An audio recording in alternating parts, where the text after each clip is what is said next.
Like, comment, and subscribe for more content. Coming from your essay body of legislative stuff.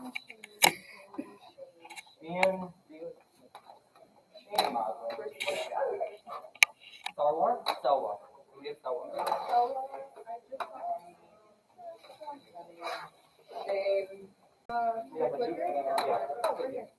Leon is going to be Tim. You know what? No one tell him it's in his pile. Let's see if he realizes. We'll keep our secret. No one tell him. We're missing like Star Wars. Oh, it's Star Wars down there. I got all of them on. Sadler and Kitty. And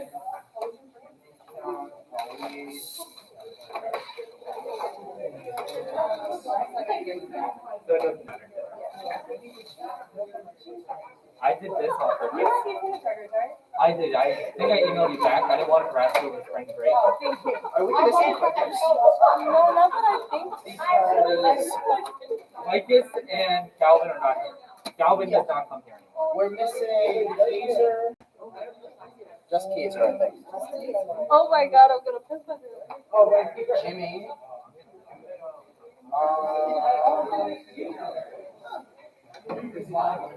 Yeah, I know. But that, for some reason, his name tag and the So what I'm hearing is we're doing voice votes all night long. Also, Roll call votes every single vote. Yeah. Say hi. Say hi. We have no viewers right now. Send help, please. I desperately need it. Send help. Sorry, that was a joke.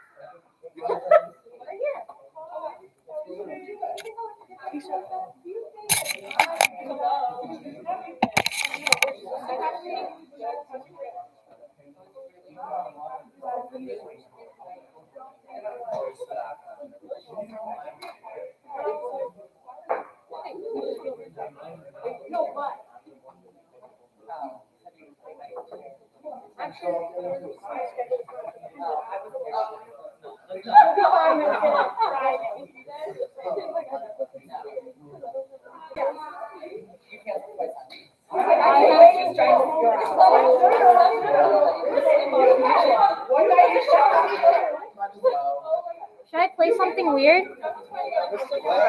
Like some fighting music. What's going on?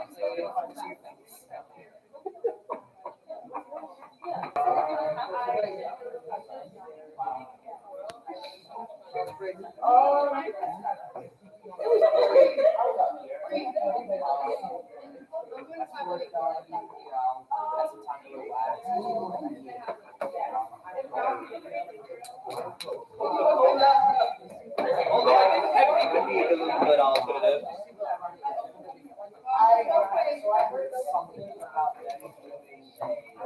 Yeah, of course.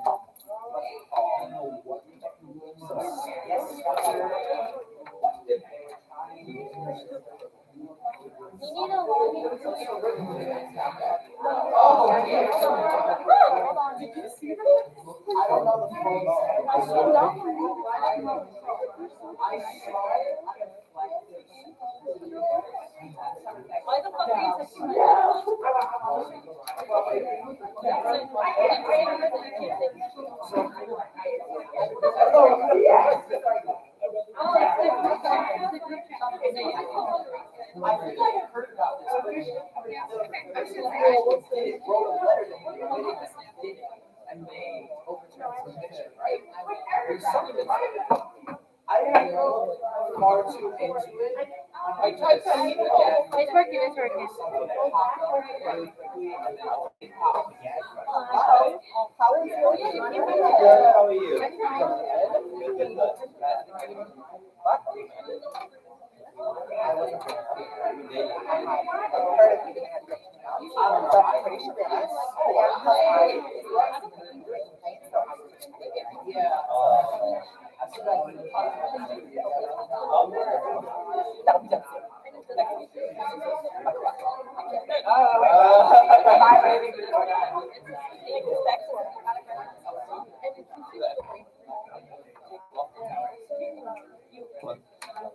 I'm just thinking that this is actually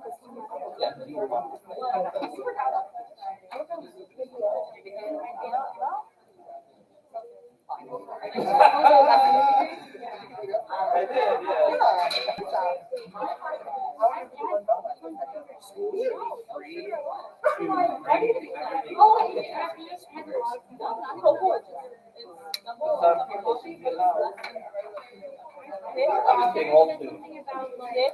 Have you heard about the Brockwood stuff? No. This guy, he was accused of shooting two white house and find them, and they were gonna play him originally to speak, but the problem with this case is it got overturned or something, because the person who actually did it was his friend who wrote a letter about it to him, and now it's become like one of those like cultural war stuffs. I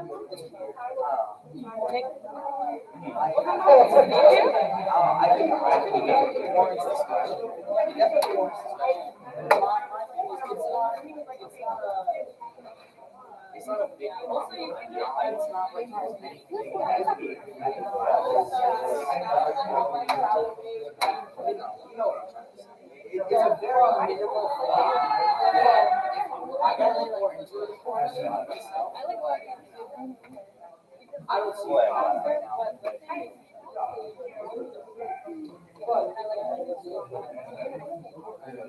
Yeah, I don't think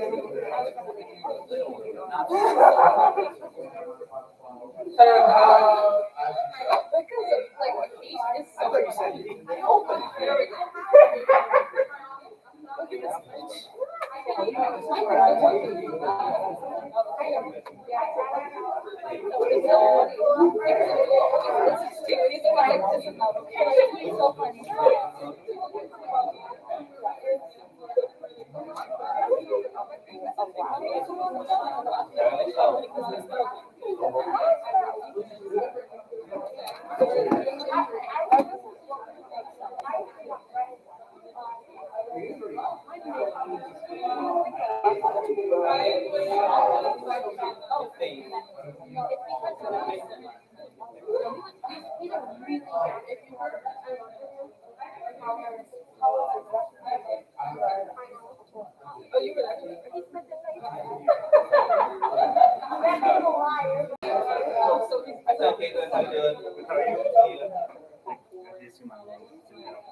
No, I didn't see anything. Oh, you said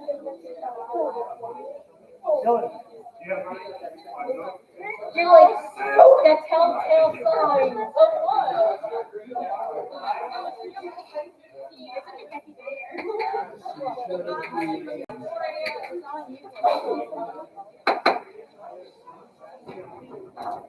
She usually does that. I just went back. I was so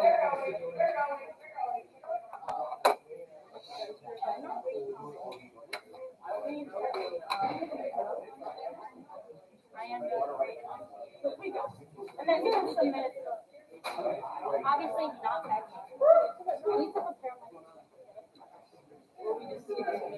like get the fuck out of here, you big fat. This is evidence. And I put it in the zipper bag. This right here, this is evidence. No, we have the plus in the this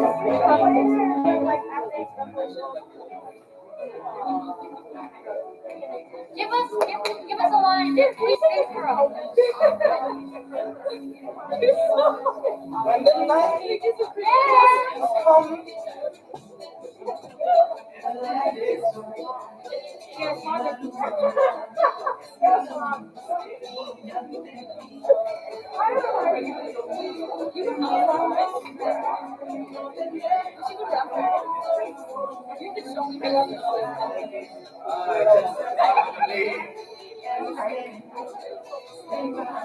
Thank you.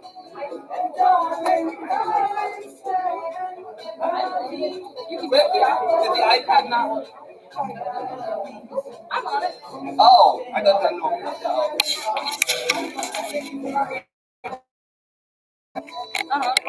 Why?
So,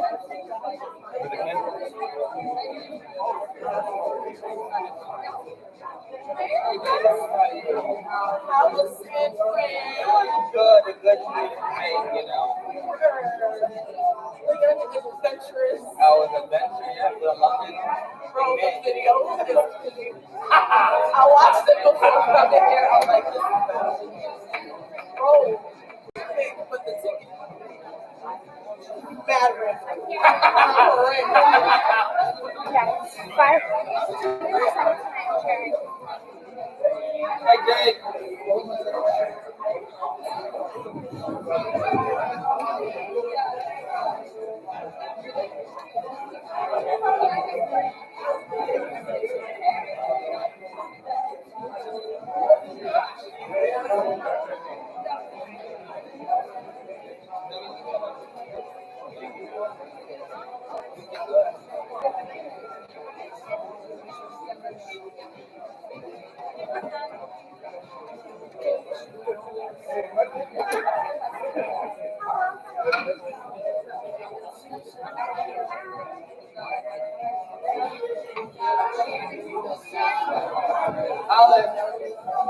I'll take it. You do it like that. Let's try it.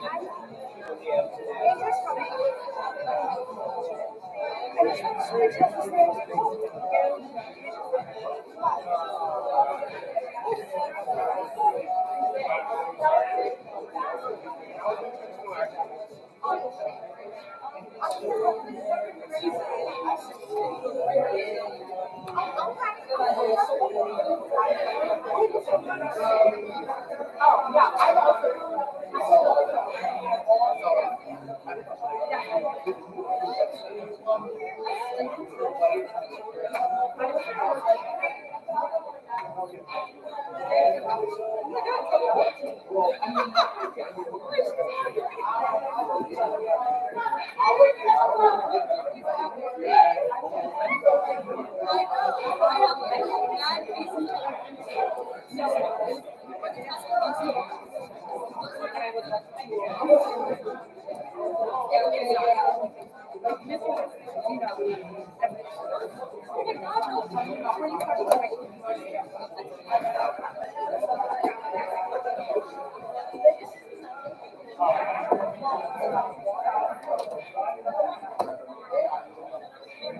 I know.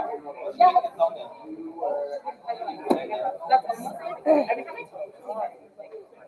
Let us take our seats, please.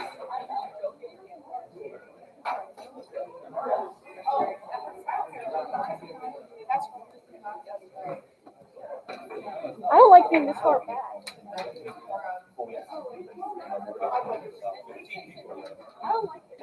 Agora? Yeah, but agora só. Yeah. If they miss their vote, that's on them.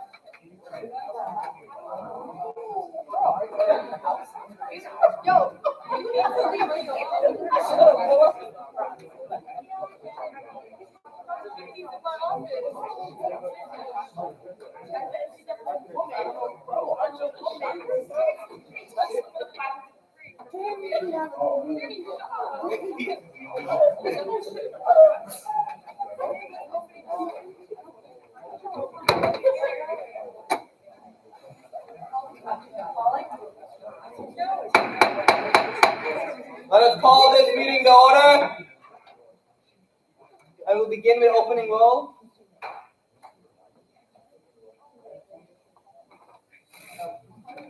Roll is open.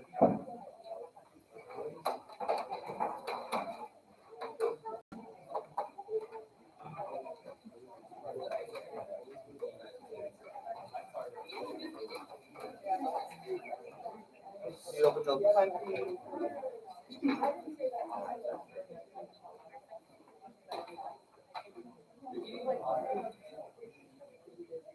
So at the moment we have 23 in attendance. 31. Yeah, is there a move to approve last week's minutes? Or last time we met minutes, because no other last week. So, Niega, you move? Simon, will you second, any objections? We didn't get minutes. We didn't get a finalized version from, because we recessed the original session, we did not get a finalized version of the minutes. I didn't second the last week's minutes. March 8th.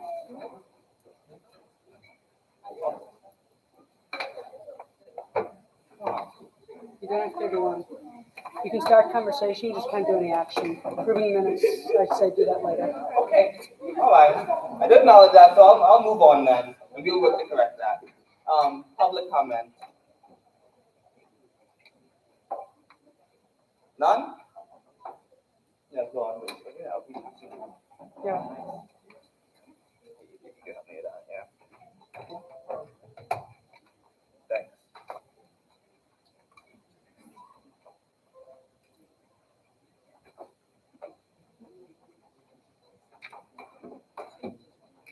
Hi, I hope everyone's having a great night. I'm here to have a big friend.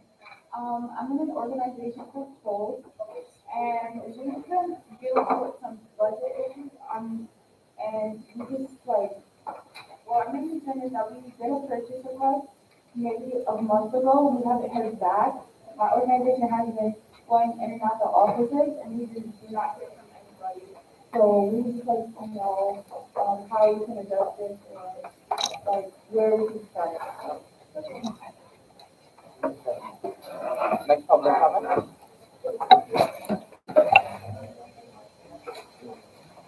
No more? All right. Oh, yep, go on. Hello, I'm Jane Gardner. I'm on Colonial Quad, and I think there's a big issue with how the laundry rooms are operating. The hours are very, very difficult. And the washing machines, my clothes, I don't know about everyone else personally, but my clothes have been drenched and have to go through multiple cycles. And I have to go into the tower, and it's not acceptable. And that's what I'm doing. Thank you. Hopefully it's something that can be addressed. No more public comment. Campus climate, President Goldsmith. passing these mics? I don't want to run around with it. I mean, no, that's just people who've done it before.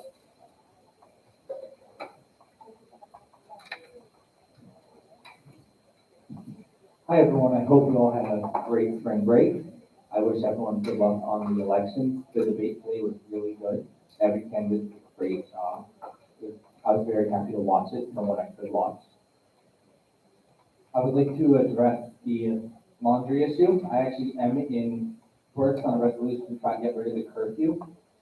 So I'll speed up the process on that. Thank you for bringing up that concern. It's a big concern of mine. So thank you. I am working to try to resolve that. It is an ice cream night tonight, so if everyone wants to go get ice cream, please do. But as a reminder, let's all be happy and kind and considerate to each other, and maybe just eat ice cream with each other too. Just have a fun night. 518. Nick, I have a card. Oh, Ice cream is nice. oh, okay, center time. Central can be past that time.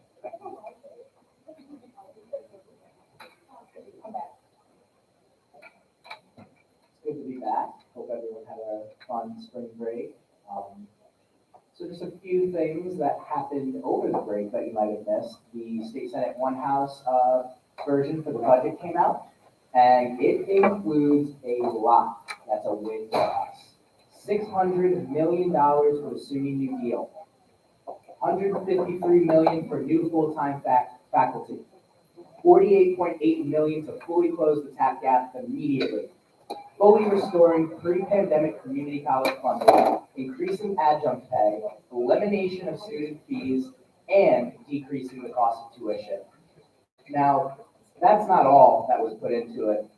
$2.5 million for Centers for Mental Health Excellence, an additional $3.9 million for the Education Opportunity Program for a total of $46.4 million, and $6.6 million in additional funds for the Educational Opportunity Centers for a total of $79.2 million. This is a huge, huge win for us in the One House version, and I really hope all of you will join me in calling our elected officials in the State Senate and in the State Assembly and urging them to pass R 2081 as the final budget version. Now, a few other things that I just wanted to address really quickly. I have again heard concerns about CAPS, and I have been saying CAPS has a lot of issues since last semester. People can't find an appointment. It's impossible to find an appointment at CAPS sometimes. So we really got to be speaking up and saying something about this. I will try and draft a resolution if anyone wants to work with me on this, because CAPS really needs some help, and it needs more support from our administration. One final little thing. Apparently, there was something going on at SUNY Brockport. If any of you guys are Brockport alum, if possible, and you know what's happening, please inform me, because this is cause for concern a little bit on SUNY's part, and as Director of Government Relations for SUNY SA, we got to help SUNY. So that is all I have. I will yield back. Go on, Senator, please. There's the microphone.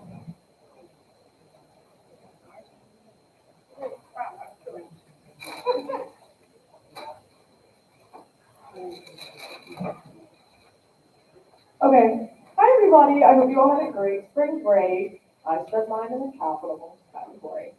But I like to get with spaces, nice to see you guys. So a couple things I want to go over, positive things. I met with Chris Office over break because, you know, I keep mentioning the fact that like bills aren't being sent in proper places.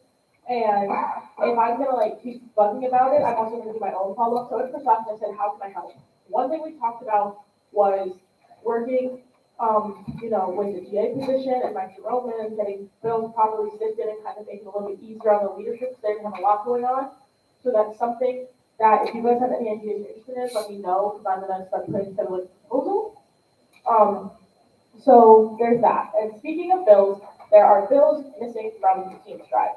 Not many people here have bills, to have access to the Teams, but those who do, there are certain bills, like random bills missing for like a certain time. And I love you, I do, but there are bills missing and I don't know, like, they're missing. So there's that.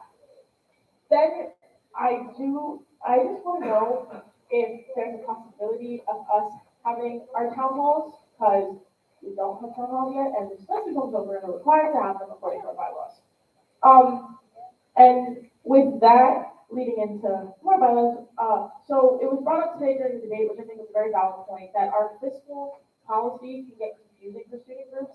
And, you know, there's a lot of student groups complaining about funding in general, whether it's through appropriations or through, you know, just accessing their PRs in general. So I just want to know how can we get a more transparent fiscal policy? How everyone hears this complaining. We have people in Senate who serve on the board. We have people outside of Senate who come to these Senate meetings who serve on the board.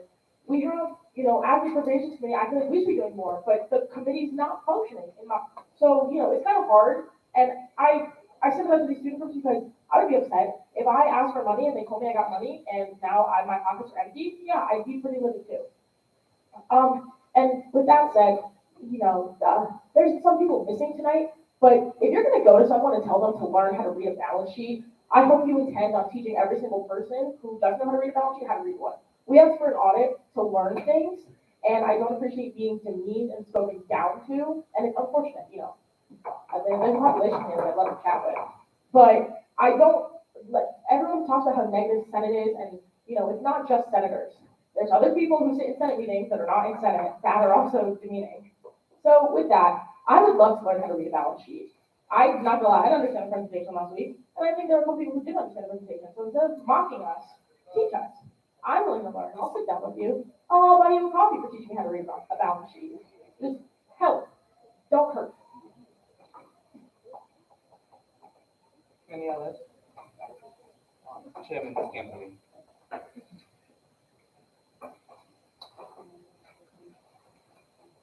Hi, everyone. Y'all having a good night. I just wanted to bring up something that was brought to my attention. CSA was approved back in February for over $8,000 from this, from us, and they have still not received their money. And they were told that the document was lost, and the SA office never received the document altogether. And so China Night is coming up on April 16th, and they have no money for it. So I think if we could somehow find the money or find that document, that would be greatly appreciated.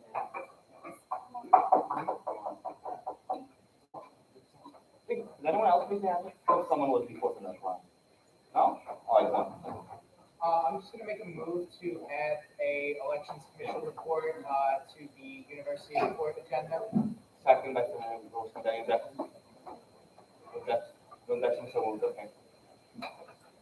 That was a piece of it? Okay. Any other campus climate? Go on. Then Michael, you can pack up one here on the.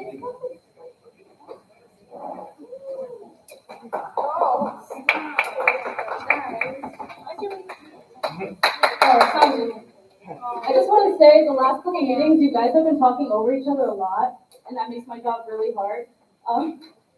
If you are upset that certain things aren't in the minutes, please know that if you are talking over each other, I'm not going above and beyond to get all of that. I don't get paid enough, so please keep in mind when you're speaking, speak clearly, speak loud, at a good pace, and yeah, don't talk over others. That's all. Thanks. That's what that one mic is so important, right? Any other campus climate discussions? None? All right then. My opening remarks. Well, good evening. I hope you all had a great spring break. I know I enjoyed my spring break, relaxing. California girls were playing the entire trip. It was a very good relaxing time, and I hope you all had a relaxing time ready to do work. Tonight we're reviewing the Constitution. Definitely something that the team that you decided, 7 of us, or I think most of them actually, really spent 4, 5, 6 good weeks working on the Constitution. So it's finally before you for your approval tonight, hopefully your approval, and then to the I'm gonna be working with Chairman Martinez. I know the town halls were mentioned, we gotta work that, we have about a month to do that. Quite honestly, my agenda for the rest of the year, is to get through this budget season, get through this election season to the end, to hopefully the election of a new chairperson, in 4 or 5 weeks. That's my goal for all of you, to get you to that point, and I think me and the vice chairwoman have a pretty good plan to do so. So I hope for a good, productive evening tonight, with constructive things. Obviously, the Constitution can use all of our inputs, so I'm asking for that from now. It's not perfect, but we want all of the input to get it done, to get it prepared for the vote, all right? Thanks so much. Any questions for me? Go on, Senator Klein. So the only memos we received for tonight's bills were for the Constitutional Convention. Are memos missing for some of these bills? Do they not exist, or was it just not sent out? I just want to hear what to say. Go on, Senator Chief. They were, well, can I answer this? Like, if I don't answer this? Senator Chief, I'm allowing. Okay. So, So we received, it's an old business, that means we received them previously. So, the last minute was motioned on, so you could ask for them, but technically this is motion onto an agenda. The 24-hour rule, does not work in the same manner. And for the hybrid office hour bill, that was already on the agenda. So we received them that last week, so you scroll through, you can find it. If it's still missing, then I'm gonna Can I play clarify? tag. The judicial appointment and the appropriations agendas, none of them had memos. That's not. yo, the appropriations doesn't have memos? We only received. I sent those out. Okay, those you can send out. I believe you sent it to me. The only memo that I think is not there is the judicial memo. That can be sent out, but the judicial memo, it's there, it's not sent out. The judicial memo would be similar, it's the same thing, but every sponsor that does it, because the content does not change with that, So to follow up, what is our solution to this, because we can't review bills without memos? Going back to it. Tougher and. Yeah, okay, go on to that. When I was saying to Okay, here, I'll make it super simple. Give me the bylaw. What's bylaw? No, I'm opposed to, I don't know the bylaw. Okay, I'd like to suspend whatever bylaw it is, we can review it and get people money, because obviously everyone's complaining about us not giving money out, so let's give money out. Hold on.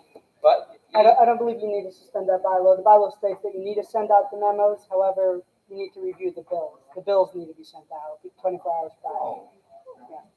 I still second it. all right. You want to explain that again? The bylaw does not require, wait, so the bylaw does not require memos to be sent out? No, it does. So it does require memos to be sent out. It does not require that in order to be able to review a bill, that you need to have a memo. That's why bills can be motioned onto the floor. Got it. Okay. Moving on. Madam Vice Chairwoman. Hi guys, I'm gonna keep this really short and sweet since I know we have a bunch of stuff to get to tonight. First off, I have a couple birthdays that I wanna wish. Happy birthday, Sarah and Andrew. Andrew, happy birthday, and also Shane and Z. And Z's not here right now, but happy birthday. I hope everyone had. And Kayla, happy birthday. I'm sorry, I had the list on my phone. Sorry.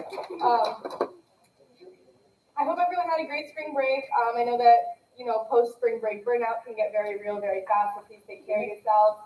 Please reach out if you need anything. I'm not feeling super well tonight, so I am kind of like a little bit out of it, but if you have any questions for me or anything that I can help with, you know where to find me. I'm just gonna call it that. Does anyone have any questions for me? Yeah, no one passed up my trip, nothing? How was Cancun? It was good, thank you. Yeah, It's not a question, but I just want to publicly say thank you for sending me attendance logs. you got it. You make that goes with it. Yeah, just spring break it, yeah. Do you have my vote? So so you asked me for voting records, right? Ray and I are working on it. We had like a request sent out in the My Involvement Customer Service, which BC Dubs guys, there's apparently a My Involvement Customer Service. I didn't know that. So we're waiting on a response and I will get back to you when we get a response from them. There's no certificates of celebration. We're gonna go to the appropriations agenda, 21.2, 1.2.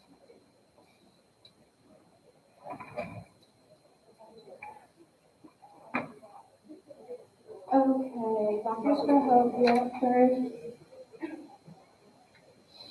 Doctors for Hope, a great organization. Obviously, we do also have to have sufficient money for it. I'm just gonna look at that.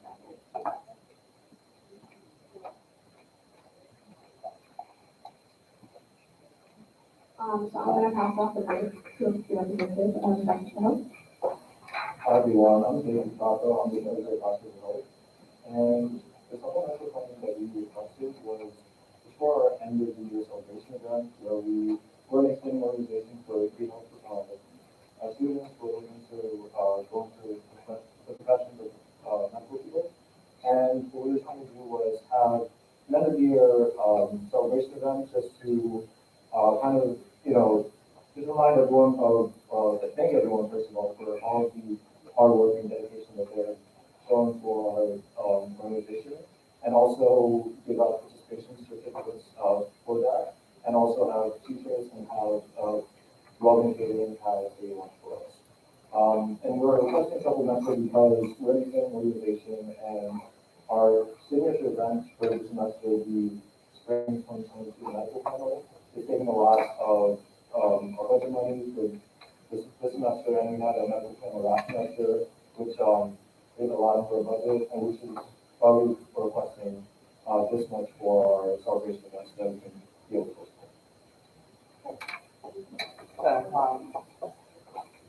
Please call the question. He's gonna move the call to the question. Senator Thomas, second. Senator Thomas, second. Any objection? Seeing no objections, we're gonna go to a vote. Ayes gonna approve the bill, B's will now approve the bill, C's abstain. Vote is open.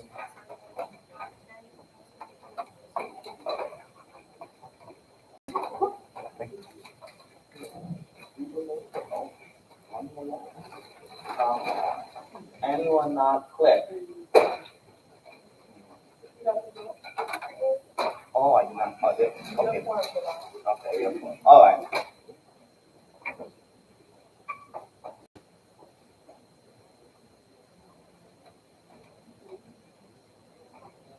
Bill passes 28-0.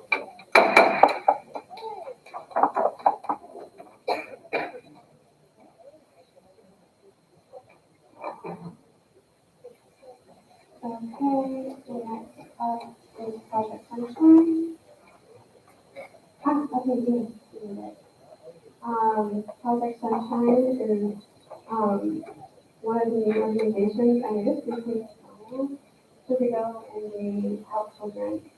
So, I'm gonna let it be. Sure. So hi, I'm Rebecca. I'm the treasurer of Project Sunshine. And what our club does is we are a volunteer service-based organization, and we go around to local hospitals in the area and long-term facilities with their children. And we play games with them, we bring joy and play into their lives. We also do sending sunshine kits, which are basically we send craft supplies, cards, things like that to them. After COVID, we had to turn to online methods, so we also do online teleplays, and that's what we've been focusing on primarily right now. So we've also been getting into some of those craft kits. And yeah, you want to have a budget statement. Sure, so some of the stuff that we requested funding for is just to boost volunteer morale. Our volunteers do a lot for everyone, and so we really appreciate them. And so we want like food, pizza, things like that. We also have to make sure everything is sanitized and before sending it to the kids. So that's like cleaning supplies are for and like markers and Thank you. There you go. the question? Vice Chair, seconded. Any objections? Seeing no objection, we're gonna go into a vote. Vote is open. Send the load. You're just sending me your vote somehow. We make sure. Oh, it is? Okay. Oh, okay then.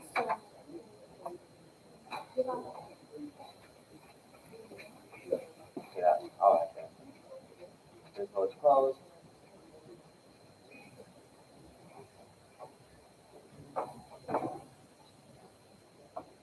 Vote is 29-03.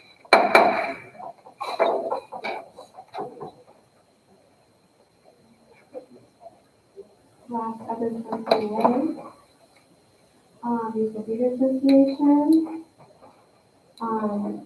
As musical theater knows myself and a theater minor. This is a great organization. And I'm gonna pass off the mic.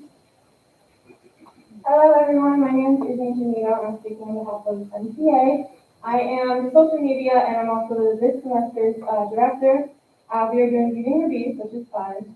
We are requesting, because our main stage itself is very expensive this year because we're doing main stage. The main stage allows us to do more on stage and have the performance be more while also bringing in more of an audience. This semester, we've been discussing with Girl Scouts to reach out and give opportunities for little girls to have more fun, and we're going to do a meet and greet and with the Beauty and the Beast. The main purpose is to give our students the opportunity to perform musical shows, and this money will also help us with costumes, sets, and props because unfortunately everything is rising up. So any help is needed. So thank you. As a former theater kid myself, I call this one question. Khan, is that a second? Khan, second. Any objections? Seeing no objections, we're gonna go into a vote.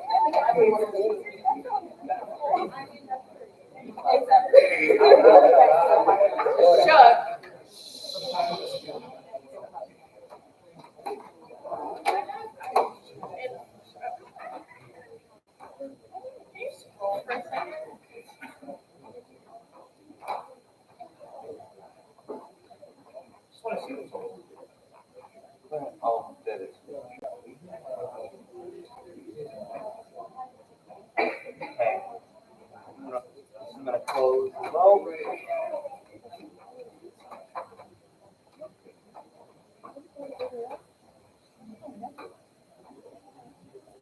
2405.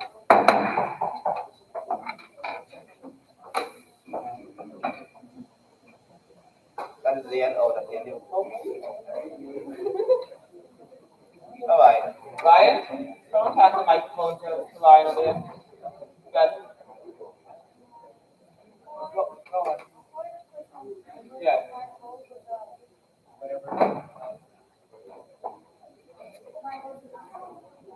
Oh, the clicker not working? Is it not working or you just missed it? Oh, okay. Oh, okay. All right. Do you have a microphone? Okay. Ryan, go on. Hello. All right. I hope everyone had a great spring break. Nothing really crazy, but good luck on everyone's campaigns. Run positive and issue-oriented campaigns, and everyone at the Office of Student Activities and SOARS is so proud of all the candidates who put their names forward to serve in SA leadership. Cheers. Any questions for Ryan? None? Okay, we're gonna go to Catherine now. Appreciate the chance very much.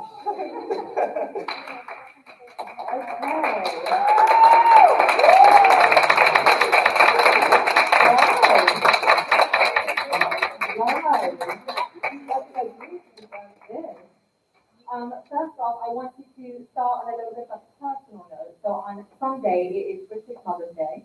So I want to give all of your moms a very happy Mother's Day. For any moms in your old mom speakers, aunts, grandmothers, neighbors, a very happy Mother's Day. You raised excellent people, so kudos.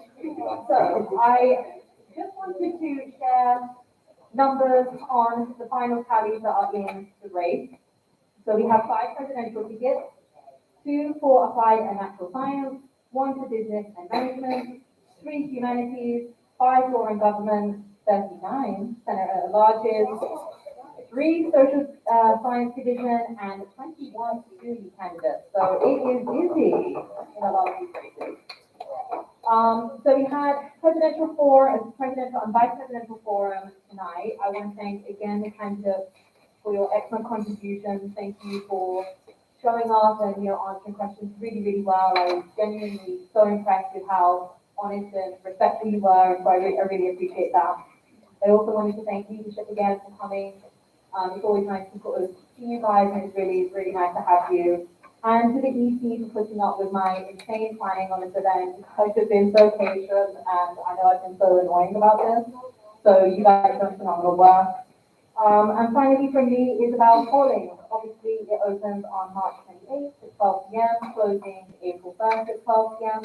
So please vote, encourage people to vote. We want a good turnout for this election. It deserves it. And yeah, that's everything from me. Any questions?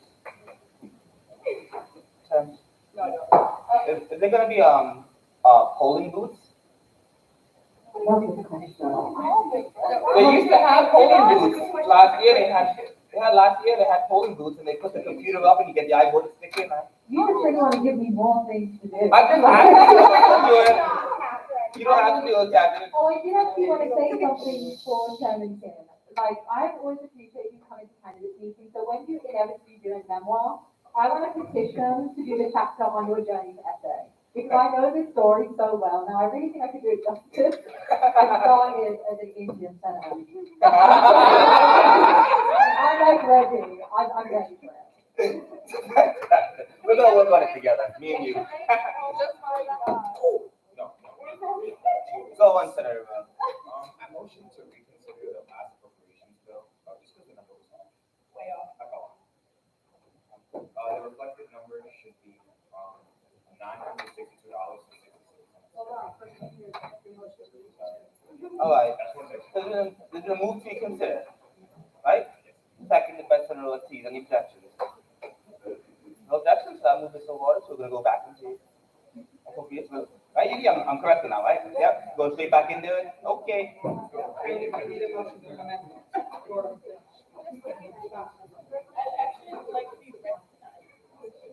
This one, right? Yes. Go on. I'd like to suspend the bylaw that the bill has to be presented with a representative, because now they're reconsidering, they left, and I don't think that's fair. Call for you, second that. Any objections? No? Okay.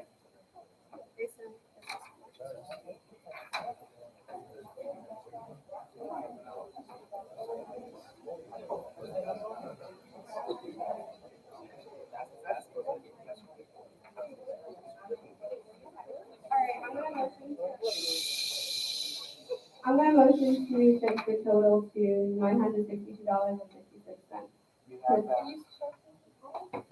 She's just amending her bill. Doesn't need a nice, she's amending her bill. Yeah. So. I'll complete the second. You done? All right, now go on. Now I'm gonna move to call the question. Is there a second I move?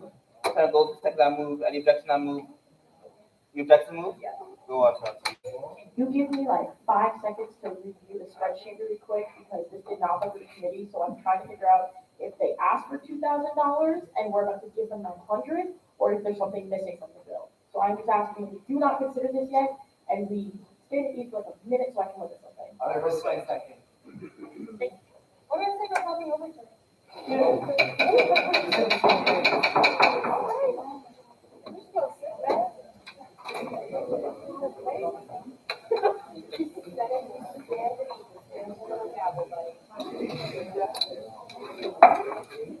The Senate will be at ease. I didn't say recess, I said ease. Y'all, ease just means we're just here, recess music is leaving. Yes, there's trash here. Always trash. never getting out. Oh God, now I'm really trapped. No, my buddy's just gonna please don't tell me anything. No, I don't. Are you sure? Wait, can I call? You guys ready?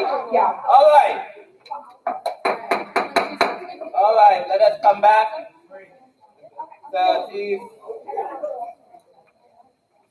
go on.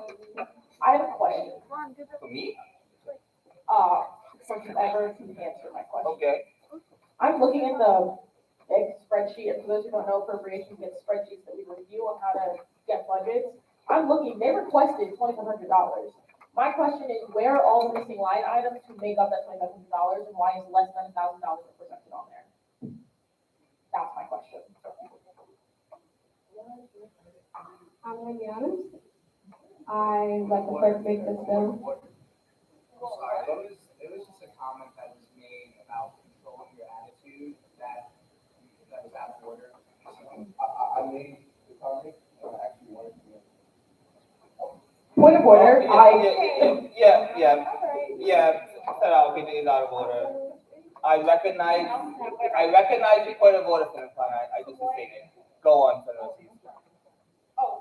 Oh, sorry. Go on. My question here, I'll put it in nice terms for everyone here. Where are the missing line items? Please. I'm gonna be honest. I'm gonna go in my email and double check. This was made by the clerk, and I looked it over. Sorry? Not you, my clerk. My clerk. Not you, my clerk. And so it's my fault for, I want to take complete responsibility. It's my fault. I didn't do the math over again after it was handed to me. So I will take a second. I will figure out what happened here. Go on, Senator. Follow up. Hold on, he has a point of view. Pass it back. My question was just, can we still vote on it even if it's not itemized, like completely? Like, hold the budget up. Yeah, can we amend to fix it and it's still like passing? Yeah, you can. Yeah. So I'd like to request to amend the bill to just reflect it after we vote on it. Is that okay? No, you have to amend this bill now. Everyone needs to know they're voting. So my follow-up is, are you willing to amend the bill to read, Sheehan Cartford Props, and ugly, I will send you a screenshot. Sheehan Cartford Props, $491.35, Amazon Cartford Props and costumes, $1,302.76, and then Amazon Cartford Props and costumes, part two, $744.77. Like, this spreadsheet. Okay, so they sent me a second spreadsheet because I asked them to itemize it. So there's a spreadsheet in the approach email for them, so I can pull that up. Okay, that was the question. Okay, yeah, I want to do it so it's the right way. You have the sheet so we can begin to edit this, so we can talk. Come on, let's begin something here. What are we doing? May I suggest to you at least for a few minutes for them to figure All this right. out? There's been a suggestion that perhaps we should go on an eve for them to figure this out. Because it's appropriations, I'm inclined to do that. You have a move? Go on. So was a separate spreadsheet sent to members of the committee and a second spreadsheet was submitted to the chair that are not the same? Who are you asking that question to? To the chairwoman or the ranking member. Okay. Go on. I sent the right spreadsheet out because they sent me two spreadsheets and I sent the right one to my clerk and he put it in the drive that is in the, that it was sent to the members. Point of personal privilege, the spreadsheet I quoted was the one in this drive, so I'm confused on where the wrong spreadsheet is. Not a point of personal privilege. That is not a point of personal privilege. Can you just figure it out? All right. Don't recess, at least. There's been a move. You need to add Eve to the picture. You can. Okay. There's been a move. So they move it to go to at least for about 2 minutes, are we said? Okay, for 5 minutes. Senator Ali is a second. Senator Ali seconds that move. Any objections? Consent to these. So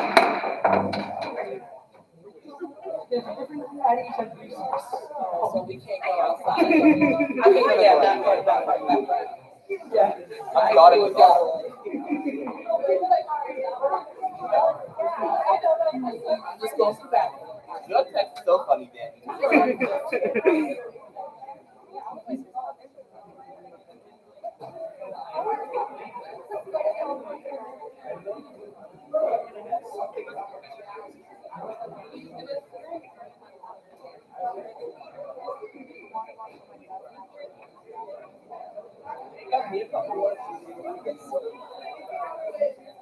You guys can stop.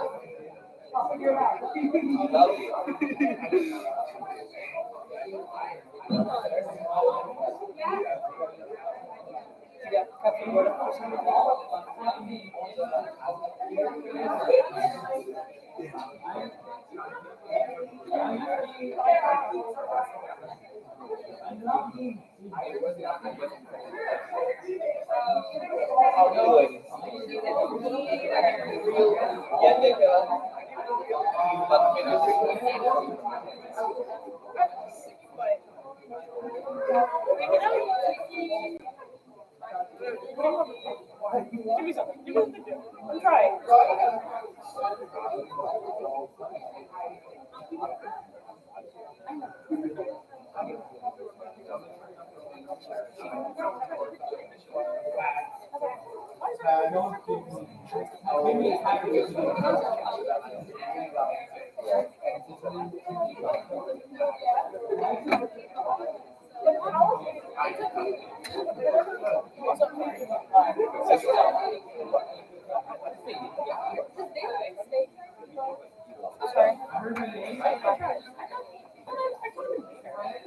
Nice-ish.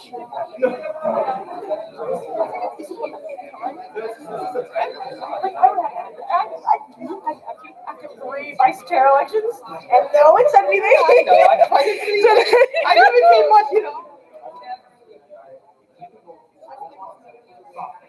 They did.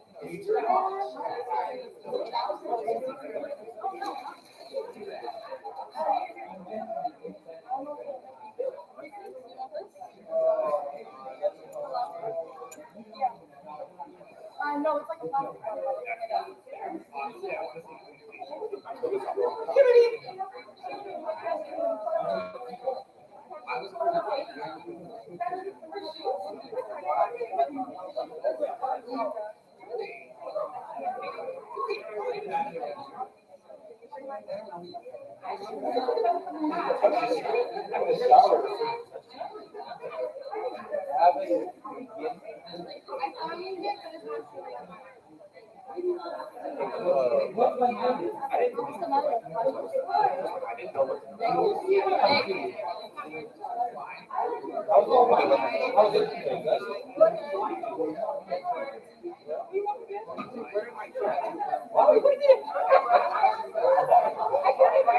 Oh, by the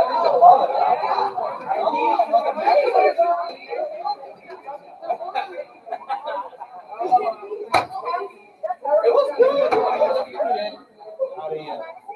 All right.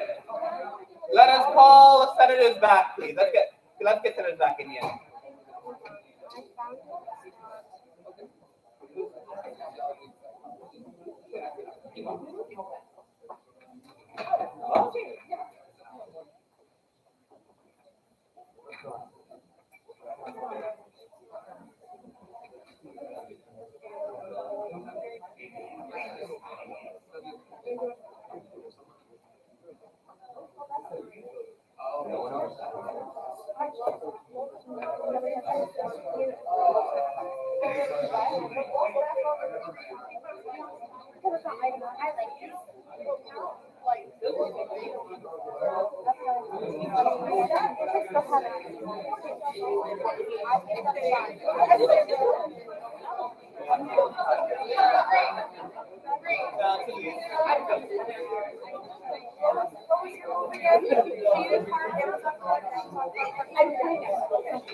I'm voting. This spreadsheet. Do they have nothing? Okay, yeah. I can, if you want me to, like, keep the Bible, pull up their submission. No, I do have a little. Oh, so you have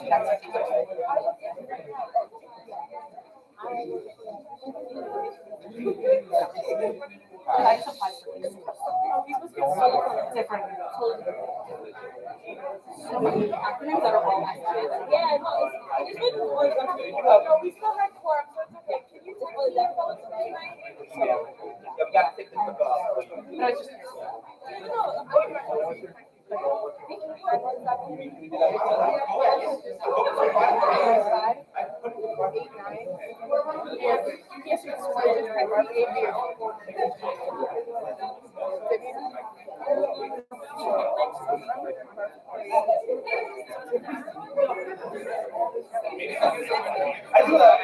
Oh, hey, that first looked good on you. You're the third person to tell me that. And it was written by one of them.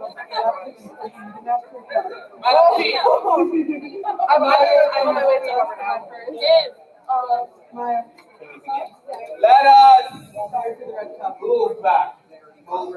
Who else asked? Armani asked for order? I did. You did.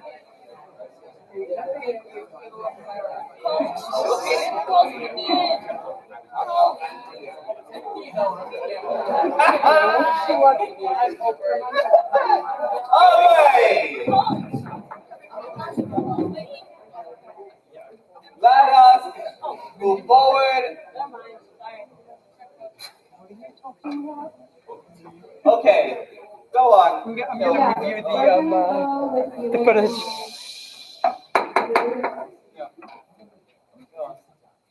We're looking at doing this, so machine cart, machine cart and machine cart number 2, and yeah, machine Amazon. Just, those are the 3 lines. So, I know you say some of it. I just want the price. That's the, yeah. Yeah, 2,538. Breakdown price. Breakdown price. 400 for Shein and. Dylan, how would you order first? I would love to. Yeah. $491.35 for Shein cart, $1,302.76 for Amazon cart 1. $744.77 for Amazon cart 2. That is $2,538. Okay. But tell me, do you have a point? Okay, go on.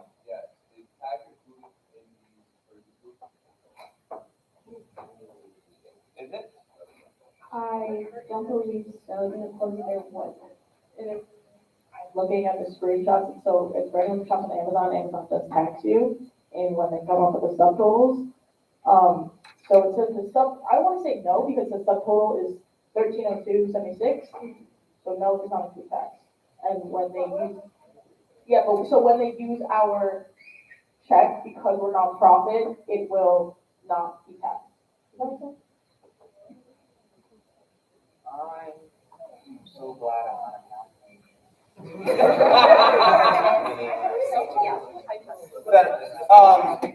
so yeah, we cannot go back and forth. We had a move, it was seconded, the move, and then objections to that move. There was a move. No, there wasn't a move to adopt the different line items to get to 2,558. There was a move, it was seconded, I believe. You had a point, and it was in, right? Yeah. All right, then. So, now, okay, go on, Tanaga. The move to call for the question. Is there a second set of votes? Second set of votes, second any objections? Seeing no objections, we're going to call this bill to question.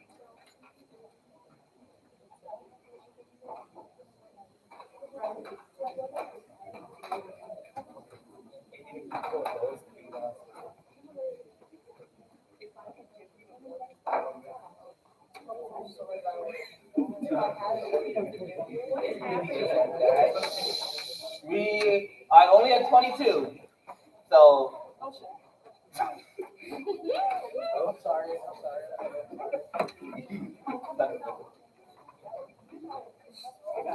We are at 29, you have the votes, so we at the 31 mark?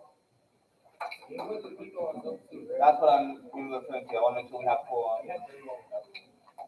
Okay, yeah, we did have to do it on Zoom too, so I'm waiting to see if you had something, I'm gonna close it now.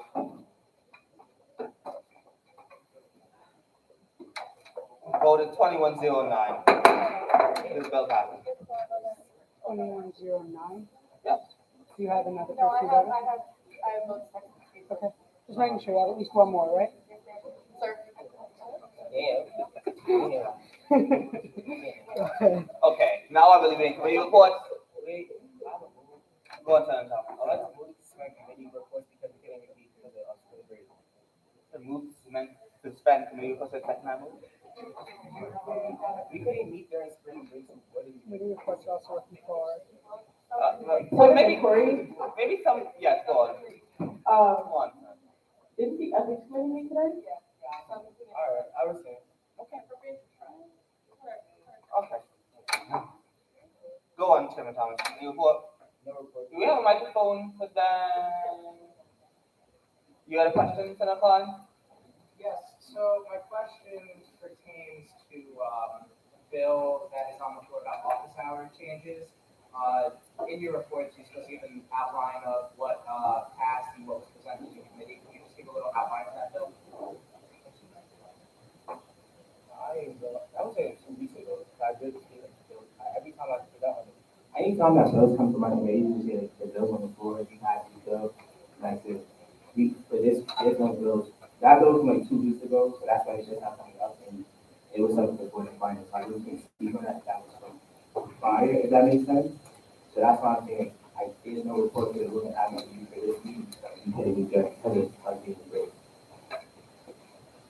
Any further questions? Online.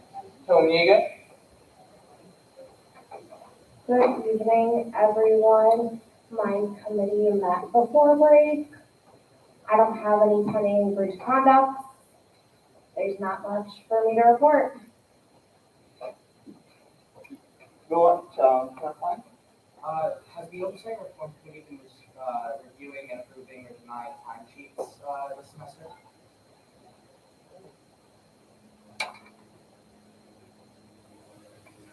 No. Follow-up? Why? Because of what happened last year. No way. Let us head order. Senator Ortiz. Senator Ortiz, go on. Is checking timesheets a bylaw? Yes. Oh, Yeah, the board. I won't do it. Nick, that's how to vote. Let us move forward. Let us move forward. Let us move forward. Yes, Senator Klein had a follow-up. So, how have you been ensuring that office hours are being done and that timesheets are filled out correctly and that people are being paid correctly and we haven't been reviewing them? Wait, you going somewhere? Oh, all you have some to add to this? So people are being paid correctly because they're paid on a stipend basis. In terms of whether or not they're fulfilling their obligations, that's up to the brand. And then supervisors. So for example, in my office, I have my assistant and my deputy signing in front of that.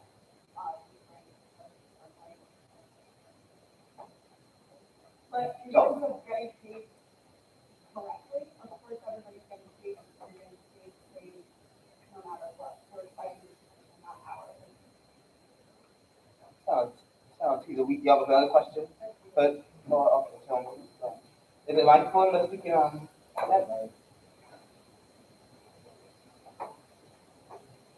So I understand that like it's stipend positions and you get paid like the same amount no matter what, but to get paid, you have to, like, or I guess, hold on, my question is, in order to get paid, you have to fulfill the 10 hours. Okay, follow up. How are we paying them if we're not verifying that they're fulfilling the 10 hours since ORC is not willing to review the time sheets even though it's against the bylaws? Yeah, if I could just go in, since that's how your original outline on legislative branch, like the Shannon gives Nick, me, Armani, every single one of us gets a time sheet from Shannon, we fill it out, and we give it back to her. So there is record of it. It's not like we're like, getting paid for nothing. There is very much record of it. It's all, publicly posted when our office hours are, et cetera. And probably most weeks are probably over the 10 hours. So it's not like the money's coming out of nowhere. But there is record of it. It's just a matter of review. There is record.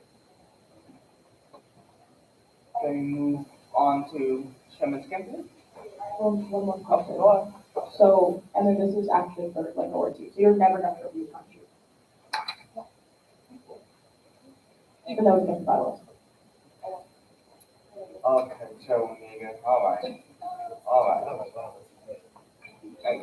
Let us hear it from the client. Because that's client. So, is what's being described is that ORC is refusing to review timesheets in violation of that bylaw. Is that what's being said? Order, ask, answer, in 2 parts. I want to clarify. I would like. Can I say something? Okay. Go on. No, you have to do a question. I just don't want this back and forth. I would be like that.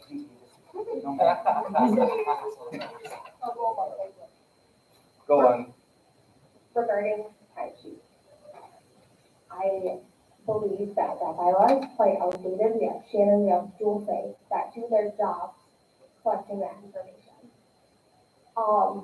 To where, because of last year, I did not feel comfortable handling that. They are paid, they're the superiors, and I believe that they are quite neutral to know when someone is or isn't doing their job. Okay. You have another question, Heather? Okay, go on.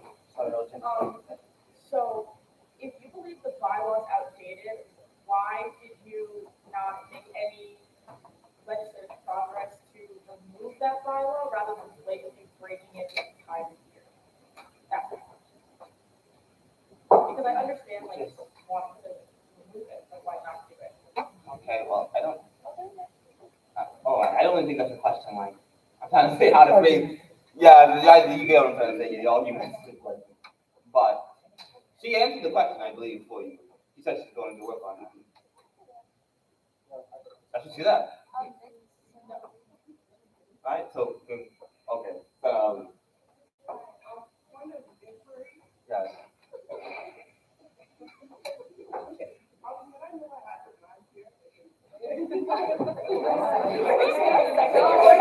Question to the chair.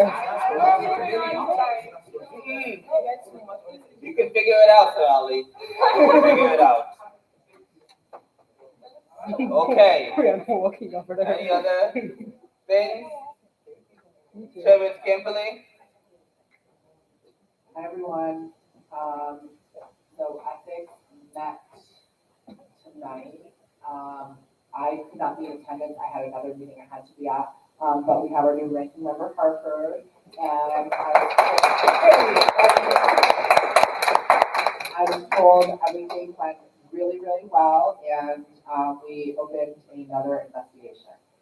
So we are continuing to review and investigate. Any questions? No? Okay. Chairman Cooper?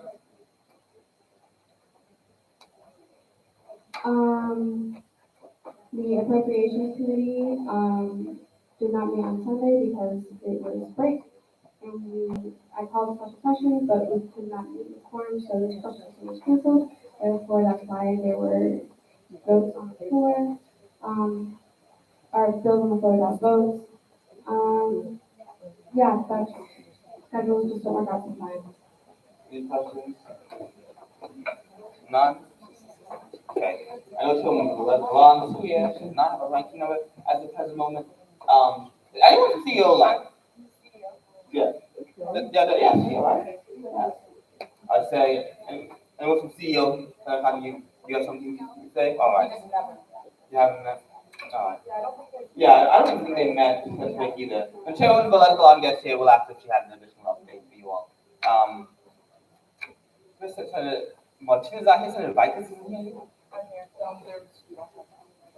yeah, we don't really have a report, and we didn't meet tonight, but I spoke with Senator Martinez about tabling and town hall, and we are getting that up and running next week, very next week. All right.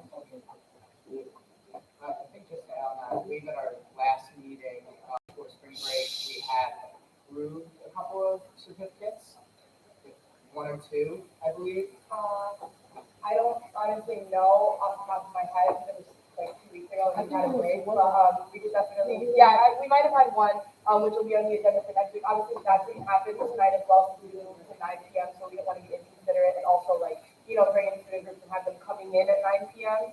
That seems kind of, inconsiderate. So next week, we're gonna invite the rest of the student groups we have remaining, and if you have recognitions, please send them suggestions so that you can continue to add those to the list. Okay. All right. Nothing much for the executive committee. We did not meet this week. So, nothing about me. Any questions about that? All right. All right. Do you have a report to the president? No. So. Right, yeah, one minute. Yes. Plus You move his can't report. wait. Move his report. Yeah, motion to move his report. Wait a minute, Greg. Yeah. I'm confused. He's here? Yes, he's not. Okay, so then, point of inquiry for you. Why is he not here? Because he's not. It's not Come question on.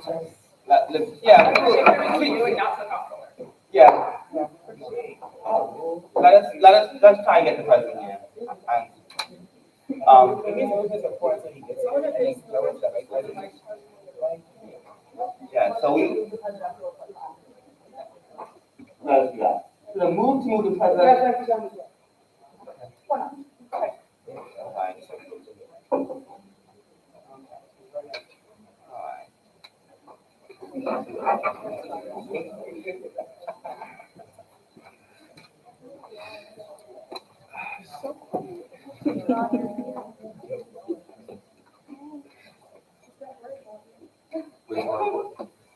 Yes.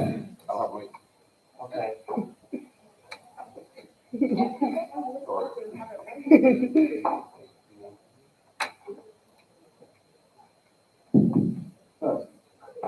Good evening, everybody.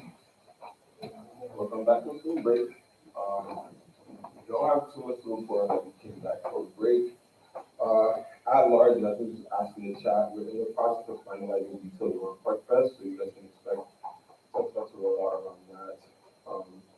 Our director of program will touch a little bit more on that. As previously mentioned, I have a meeting that's going to be set with the school. The stock is in the next 2 weeks. I'm looking to continue some of the conversations around some of the initiatives that were started by Senator Mahalo. I don't have my glasses, so that's you. Hello. But we kind of spoke about the issue regarding religious groups, some of the faith communities on campus, the support infrastructure around them. So I'm hoping to start a working group with representatives from the school association and administration to provide a way to support these communities and find a scalable way to these leaders that support our students as faithful. So details around that will be releasing probably soon if people are interested in being present for that. That's pretty much it. A lot of program events that will be coming in April, and the weather's getting warmer, students are coming out a little more. We're nearing the end of the semester, but we can still be releasing some surveys, collecting and assessing the how people's semester went. Some of this will be collected to be passed on for next year, depending on how large of a scope we are collecting them for. Of course, this will be used to guide our initiatives and some of the things that we approach with help. And that's pretty much it. Any questions? Clyde.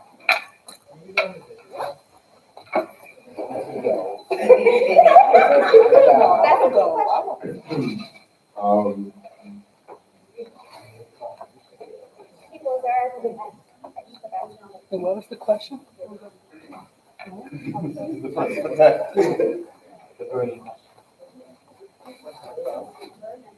Okay, no, I'm gonna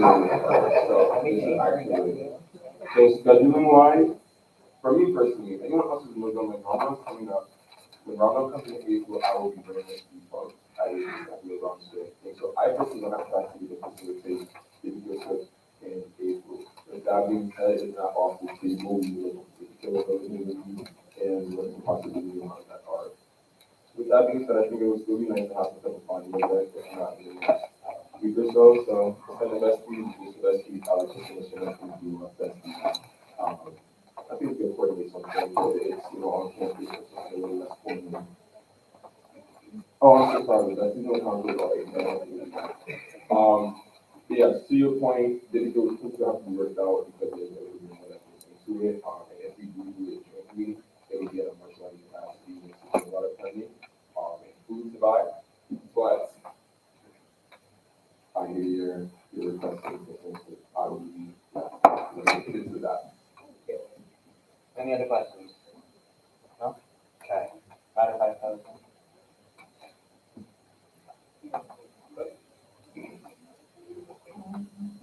Good evening, everyone, and welcome back to spring break. I'm happy to see you all. And first and foremost, I just want to say congratulations and best of luck to everyone who is running and having a campaign with this upcoming election. You will get everything tonight. To begin with, we have been working on some of the different programs and events for the month of April, which is planned. I will have my director touch on that as well. And that's pretty much it. Any questions? Sally? I'm not sure if we can answer this, but are we getting phones when people who are graduating? Good question. Yeah. We're good. We're doing that. Everyone's but you. Was the decision made? Executive decision? Yeah, we're definitely looking into having schools orders for years. Yeah, stay tuned for that. Any others? No? Kimmy? Let's have the microphone over here.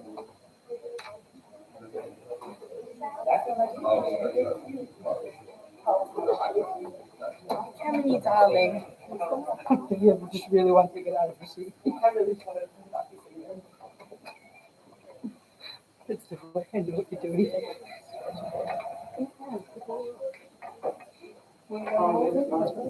No, yeah, let's be quiet.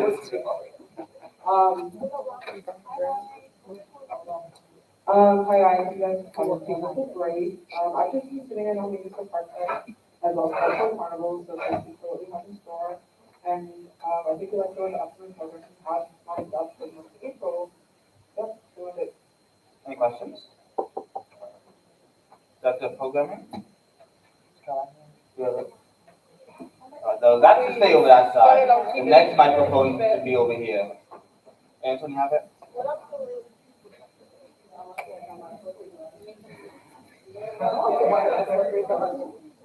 Be very clear, she wants to do the walking here. This isn't done because she has to. So the director of programming says, hello, everybody, her department. My department and I are working on solidifying the details surrounding Park Fest, and there will be a save the date flyer, which should be coming out soon, so stay on the lookout for that. And that is director of programming. Thank you. Any questions? ICA? 0430? Yeah. What you know, go ahead. Oh, thank you. So you promised a good evening, everyone. She apologized that she couldn't be here tonight. Currently, she's working on cultural carnival. They haven't booked, so stay tuned for the date flyer. April is a busy month, and she's currently working on programs starting as early as the first week of April. She's also currently collaborating with other organizations and departments on a vision for peace by addressing the conflict in Ukraine, Palestine, Yemen, and many other countries around the world. She will also be hosting an MSAC meeting coming very soon. Looking forward to check her email, and that is all. Any questions about that? Gender and sexuality concerns? You have a program? Yes. Okay, go on. Okay, so from Gus, I hope everyone is doing well today and is coming back from a restful spring break.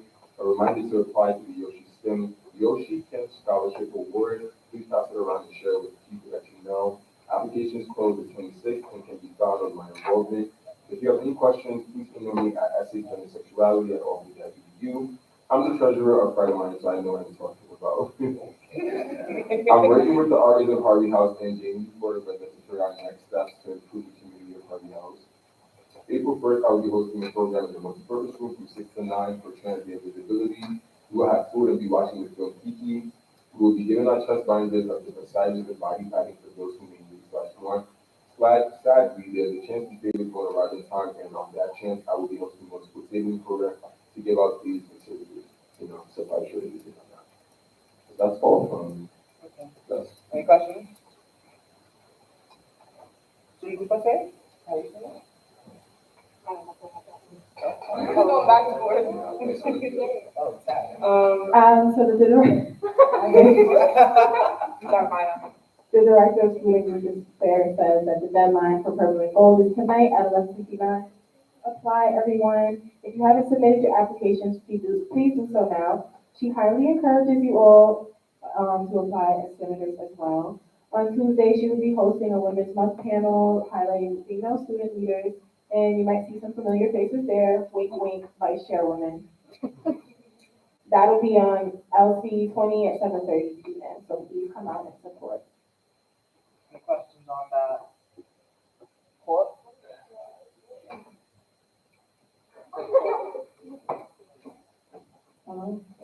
Okay. Thank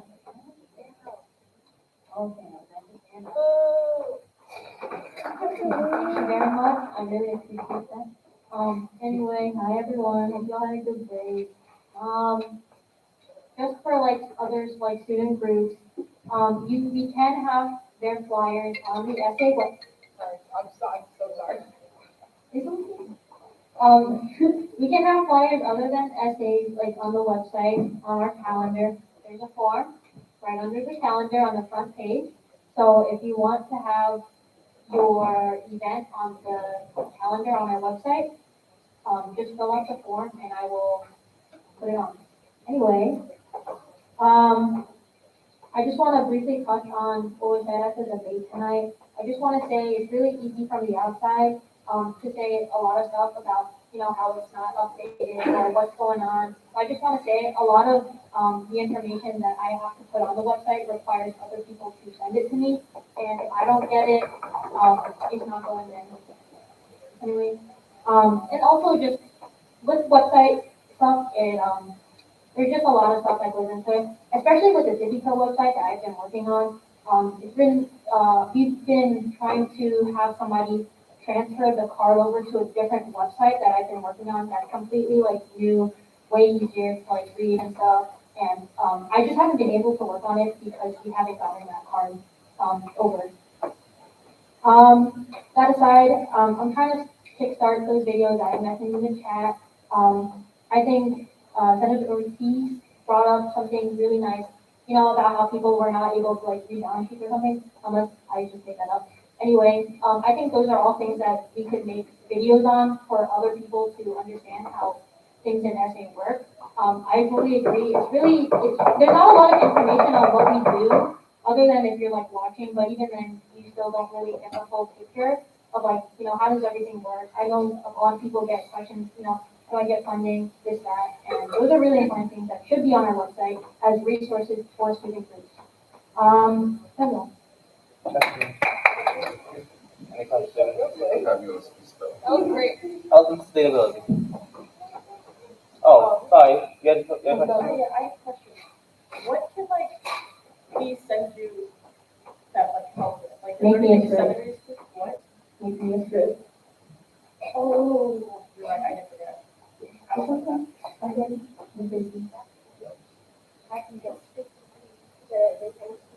Go on. Yep. Okay. Hi everyone. So as I mentioned 8 times in the previous meeting, March is the month of climate change teaching. So throughout the month of March, professors are setting aside class time to talk about climate change and sustainability topics. And then Wednesday, March 30th, in the multi-purpose room downstairs, we're having 3 professors serve as a panel. There's going to be a bunch of food.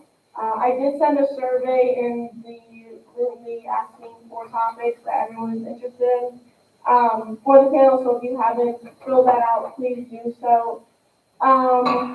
Attendance would be great. It's my birthday, so that would be the best gift, or money, but attendance would be good too. And then after that concludes, basically my department is putting most, if not all of our energy into planning Earth Day events. Clyde? How can we help with this week? With climate change, it's first, if you haven't taken the survey, please do, but I think you did, you're like the first one to like the message. Once the flyer is out, just promoting that, like I said, attendance would be great. It is on a Wednesday, so it is Senate, but it's 4:30 to 8:30, so, you don't have to come for the whole thing. But that would be great, so, yeah, thanks. Right, anything else?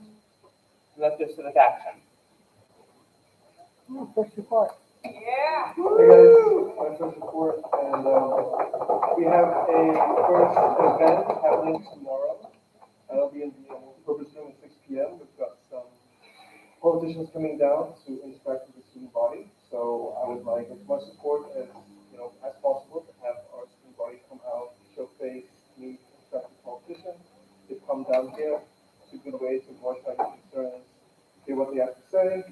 Spend some time until 6 p.m. So classes should be dwindling down if you guys are interested. And we have some other upcoming events for the month of April that we're still finalizing. And I believe that is all. Any questions? Great first report. No questions. Director DeVito? Hello, everyone. Welcome back from break. I hope you all had fun. I know I had fun with the women's basketball team in Kentucky. We may have lost, but they played very well, and we also got to see some animals. So that was fun. Yes. So for Dippyville, intern applications are up. If you want to spread that around, it's on my involvement. It's just spring 2022 Dippyville intern. I'm looking for like 2 to 3, so there's that. We have finally gained access to the Dippyville Instagram that has not been posted on since January 2021. That's it for Dippyville, but season 2 of Bridgerton comes out on Friday, so if you're going to binge watch season 1, do it now. And to my knowledge, Dippyville is still standing and not burning down.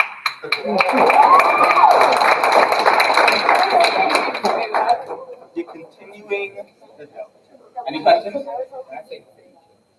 No questions? Thank you. I think there's a bet and landing on the issue. Is the Director of Academic Affairs here? All right. So.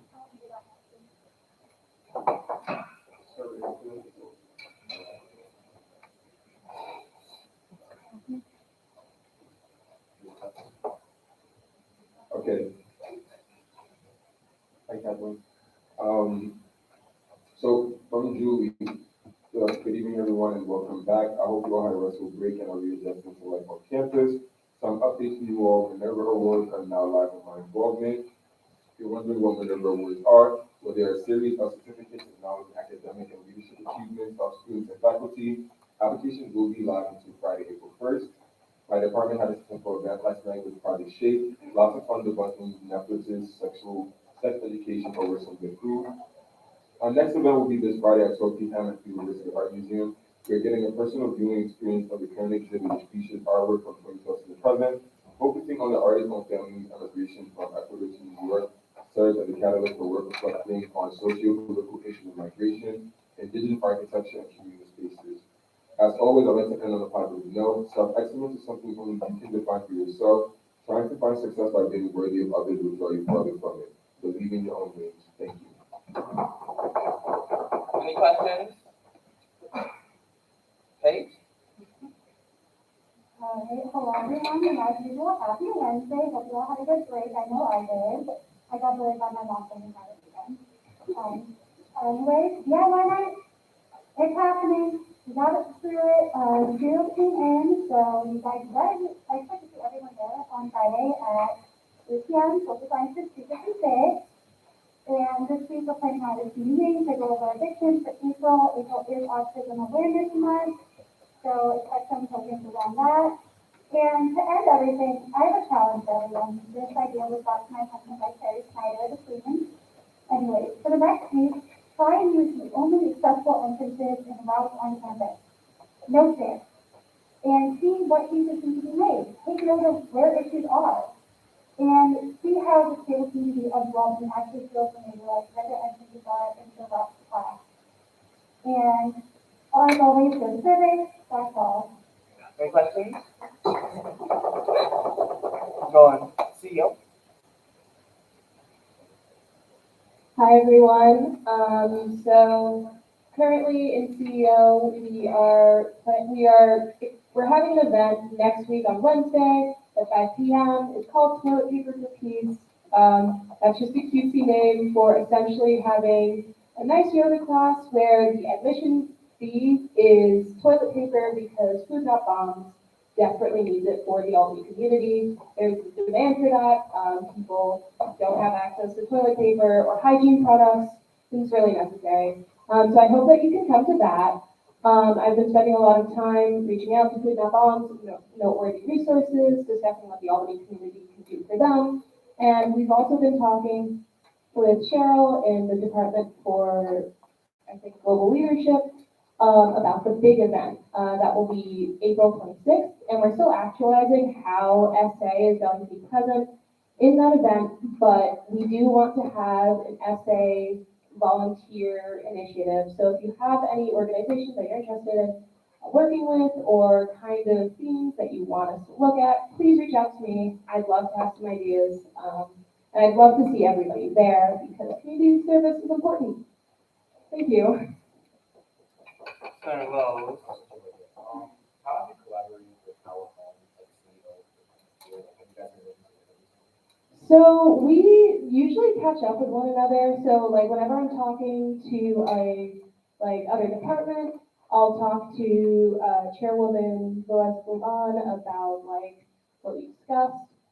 We don't collaborate on. We haven't recently collaborated on an event, if that's what you're asking. So the last time we worked together was for the Stay Chill Be Warm clothes drive. So she was helping me with the tracking and things like that.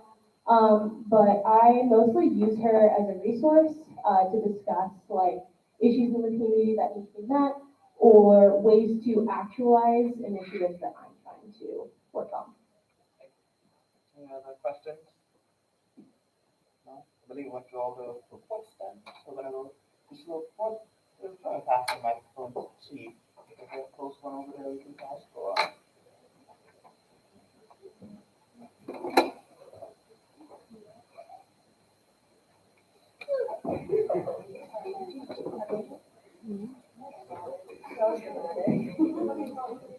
Hi, good evening.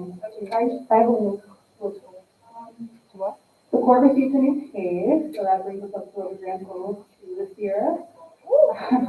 We are also very, very close to having a full court, I believe. So President made his nomination. I believe that's going to be next week for swearing in. Okay. Whenever that happens, but we're very close to having a full court. That's it for me. I believe there's a new senator that needs to be sworn in.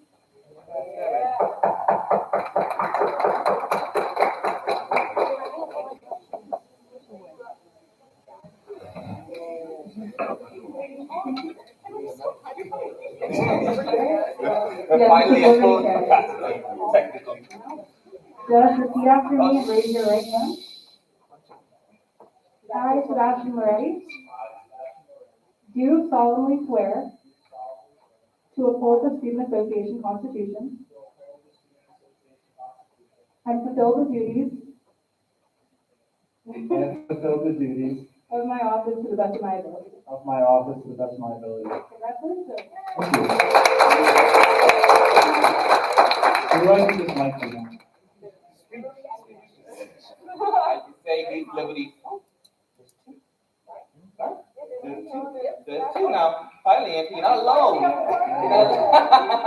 I think Molly is, next, the conference. Who's Molly? Nice to meet you. Good evening, everyone. Hope you all had a great spring break. So as you guys know, March Madness is going on. We had the women's basketball team go and play. Unfortunately, they lost, but we still have our great games. But speaking of March Madness, we're actually doing a really exciting challenge called March Matchness. So you guys all know how we are a Pepsi school, so Pepsi is matching all donations for the rest of March, dollar to dollar, up to $100,000. So if we raise $100,000 in the next 2 weeks, we'll get an extra $100,000 from Pepsi, and there will also be additional matches on top of that if you donate to certain areas of the university. So you're probably like, Molly, I'm a student, why would I want to donate? Well, if you're a senior, you can donate $20.22 in honor of your graduation year by the end of the month and get a cord for graduation to celebrate your contribution to the university. So I really encourage you all to do that. The money goes to student scholarships, so really exciting opportunity for the university. Also, before spring break, we did the audit, so I know you're all expecting a copy of the audit. That's going to be finalized on Friday. They're just pulling together all of the materials now that the Senate has reviewed it. Now they're actually sending us the final version, because before it was a draft. Now it's final. Nothing's changed substantively, but that's just the process of how they do it.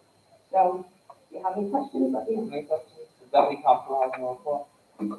Oh, the deputy comptroller now is approving PRs 250 and below. The Board of Finance approved it this week. Oh, Okay. oh, no, yeah. Senator Klein. Could you clarify if that was a bylaw change?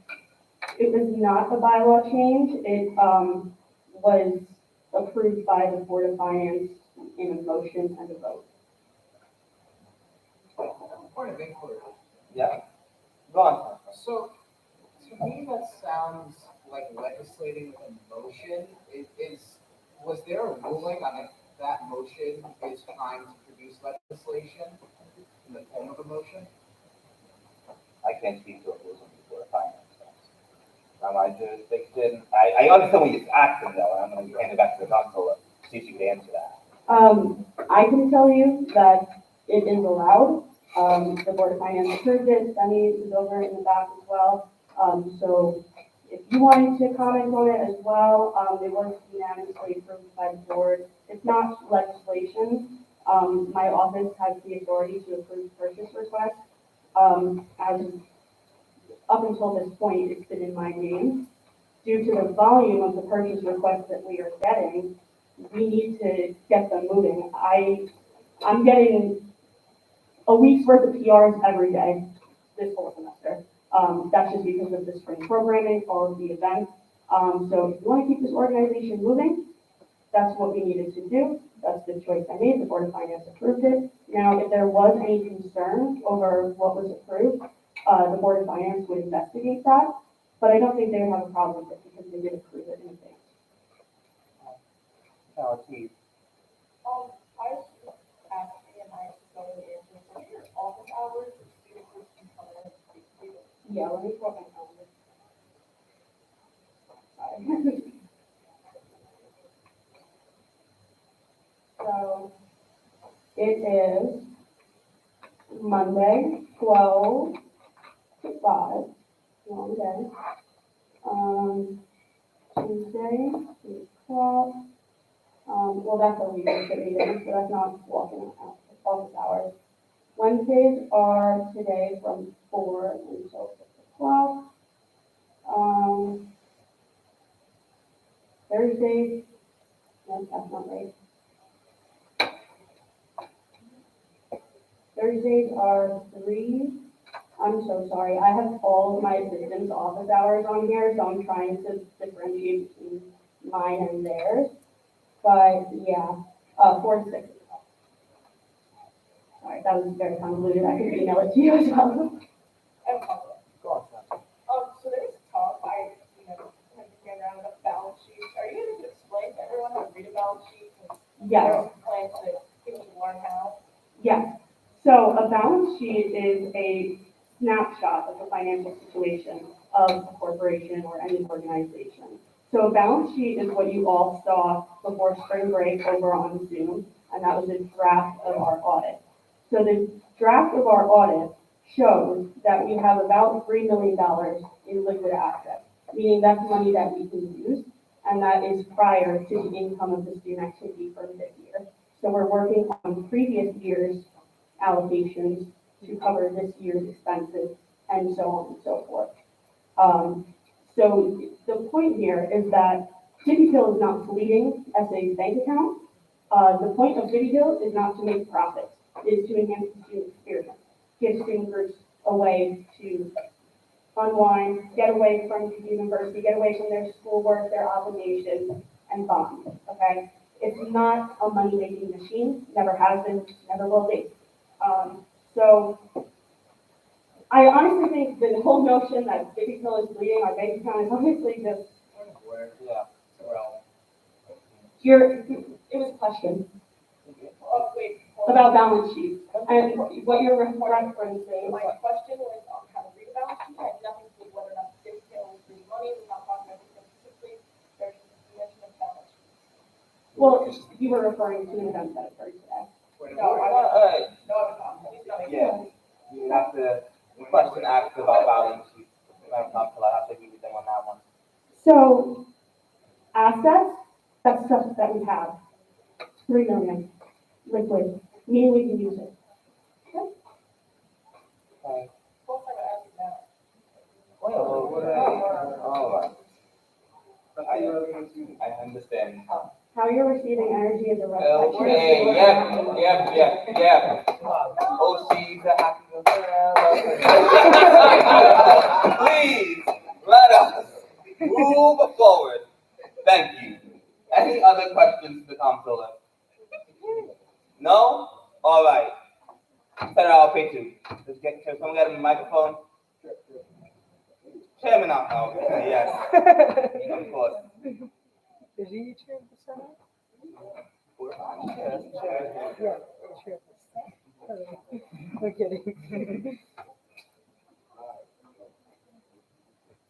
All right, so I hope everyone enjoyed their break, or at least had a relaxing break, or both.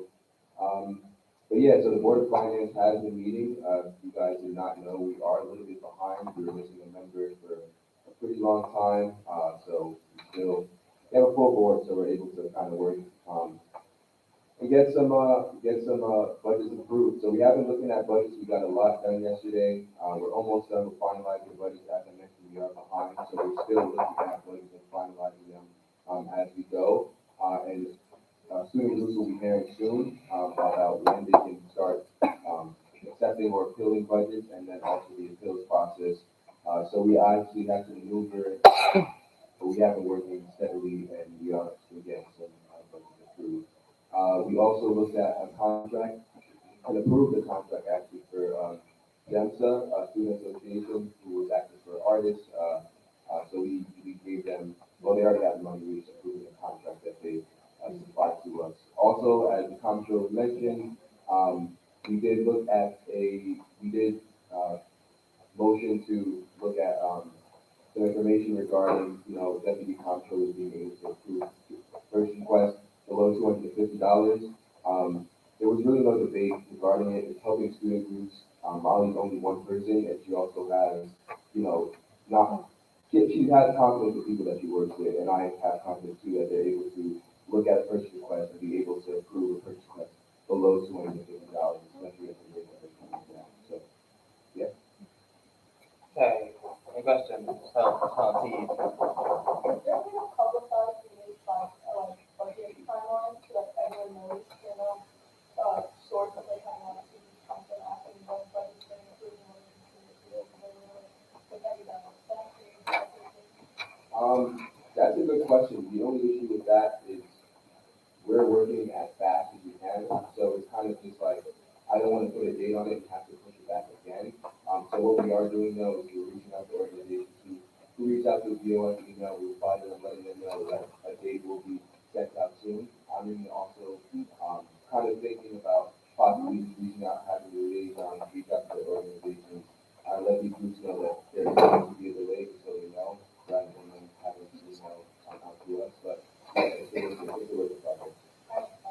Go. So I was like, it's okay if you don't know, do you have an idea of when it's We're hoping to get, external done as soon as possible. I truthfully don't have a date. All I can say is that we're meeting as soon as we can. Our original date, I believe, was April sixth. That's the date that we had originally. So that's the date we're gonna be working to aim and complete by. If it's gonna be completed by then, we'll make it clear, because that's the date that we have. Okay, go. No, the board is here. The board, My question is, if the board is not full, can it still meet? the board is full. That's not my question. Oh. My question is, if the board is not full, can they still meet? Yeah, we can. They've met without having a full board before. Okay, no, I'm just confused because in the report, it was saying that it's been delayed because there's no member. I'm asking. Well, I'll answer the question since I don't want to answer it. So essentially, I wasn't saying that we couldn't meet because I was saying we're delayed in terms of we're having less people, so we're looking at more things. And these are also new members of the board, so explaining the process of how the board works, that was a delayed process. And having obviously one more head is helpful in any situation. So that's why I said it was delayed. I didn't say we weren't able to meet. I said it was delayed. So we were still able to meet, but things were just a little bit slower. Does that answer your question? Yeah. Appreciate you. Any other questions for Chairman Albertson? Okay. 162. Who is your nominee?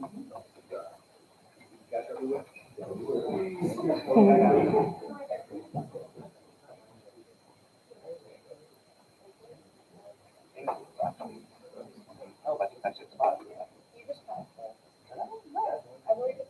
Yeah, that was That's just what you said. Yeah.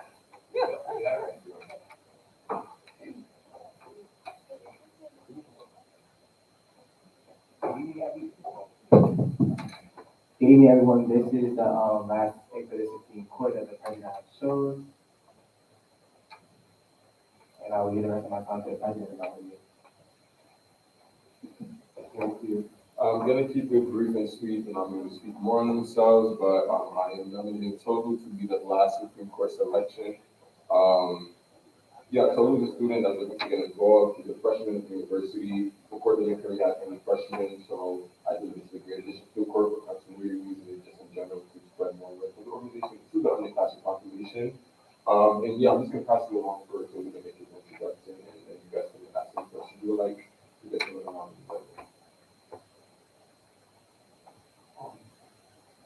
Good evening, everyone. Thank you, President Javi, for having me here. Thank you, everybody, for having me tonight. My name is Tolu Jordan, and I'm currently a freshman, and I'm a criminal justice major. Do you have any questions? Any questions that arose? I want to be on the Supreme Court because I want to be able to serve the students and the school community. I'm currently, as I mentioned, I'm a criminal justice major, and I think I have some sort of insight on the law.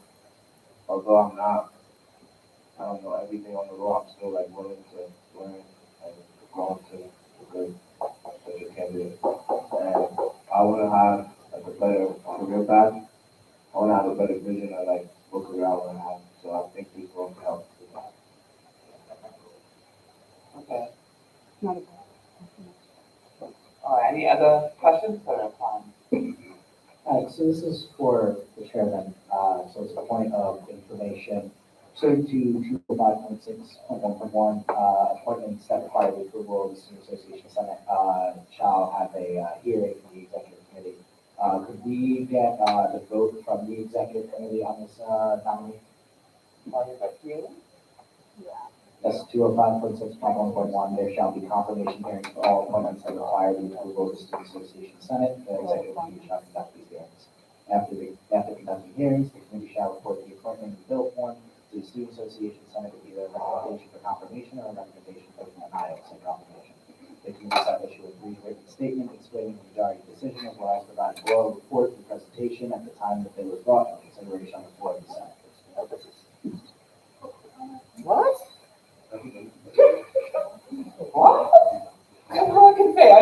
confused. I never hear that bill. That bylaw, that's, please don't. It isn't. It's all. Oh, Lord. Is there a way we can suspend that and just recognize we did it wrong and then move on? Yeah, just make the motion. Someone's, yeah, I don't know. You wanna make the motion? I've never seen that bylaw. Yeah. Go on, sir, please.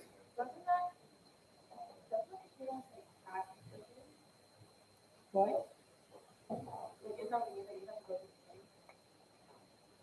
Go on. Oh, I think that's all, yeah.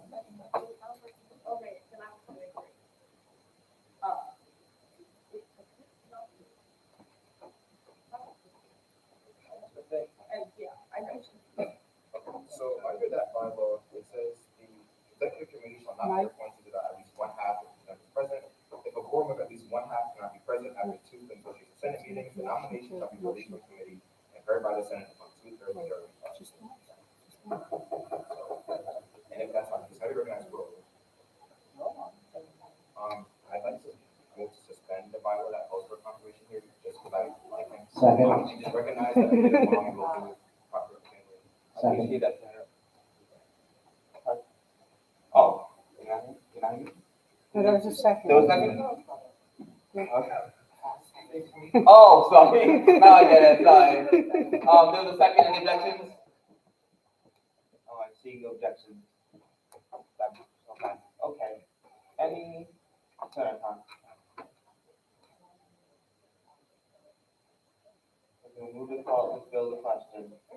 Is there a second, Vice Chairman having a second? Any objections? Seeing no objections, I'm going to go into a vote.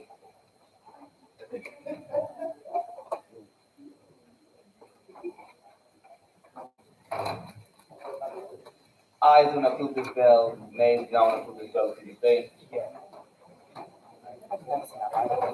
Yeah, we spoke about it. Yeah, we did.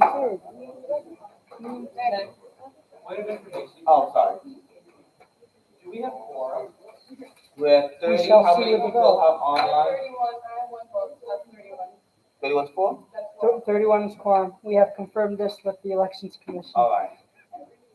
every week. All right, 23 feet. 23, 1 second. I was looking at the Spanish Academy, I was like, what?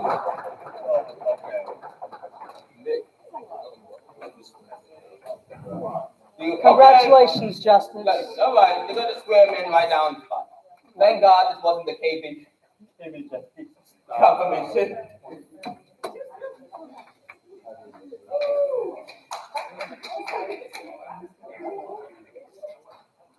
Wait, doesn't it need to get signed?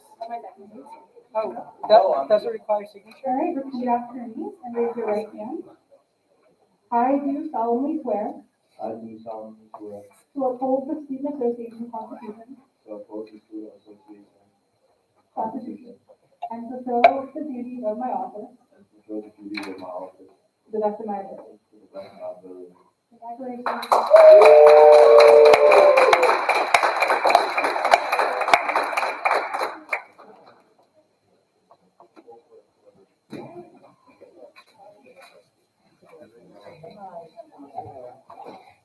All right.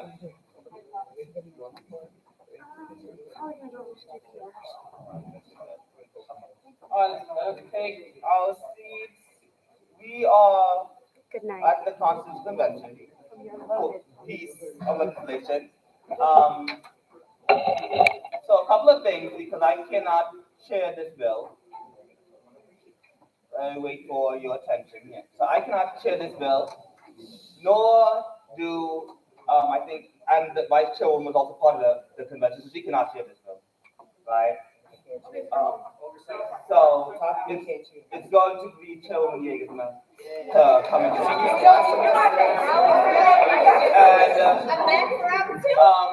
this hasn't been done in a while. I've asked Ray a little bit about how it's done. From my understanding, is any change you want to make requires a majority for each one, and then the final constitution requires 2/3. As far as my understanding. Yeah. So is it, are we voting on the whole thing at one time, or are we separating it? No, you're gonna go through the Constitution, you have a change, you go to that section, you make the move to the change, and you go through same debate, and, same process. And the final thing you vote on at one time. Sorry. Could we just get the vote count from the, Committee on the Constitutional Convention on approving the new constitution? It's unanimous, yeah. Thank you. I have a point of inquiry. Okay. Does this only go through the Constitutional Convention, like ad hoc to get voted on, or does it also have to go through different committees? There's no precedent for it. We were the ones that wrote the bylaws that said that it has to go to an additional committee, so. Okay. But as of right now, as long as there's a vote on it. Okay, I have a second point of, I have a point of. Okay, I have a point of inquiry. Yeah. If there is like a very heavily debated part, is it possible to separate like it into like, we want all of this change and it goes into the election for a vote and just not change that part, and all of this be submitted once? It's one document, right? So you have to, either you're not changing something, you're changing something. You can take them out completely, but it's one document to be seen by the voters to, be voted on. Point of inquiry, does it pass a simple majority of 2/3 in the election? Oh, in the actual election? I think that's a simple majority. I don't know, that's a question for the commission. Yeah, that's. It's a simple majority? Yeah, right, yeah. Simple majority, yeah. Good? Right? So I get there's some things, I would want to change some things as well, so let us just, Spotify still being active.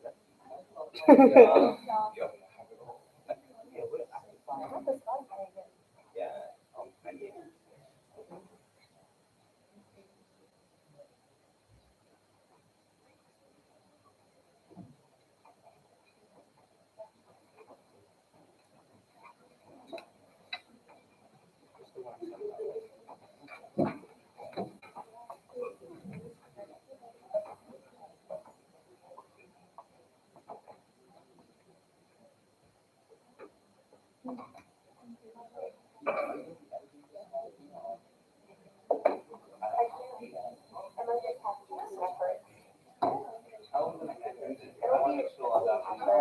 Press enable editing.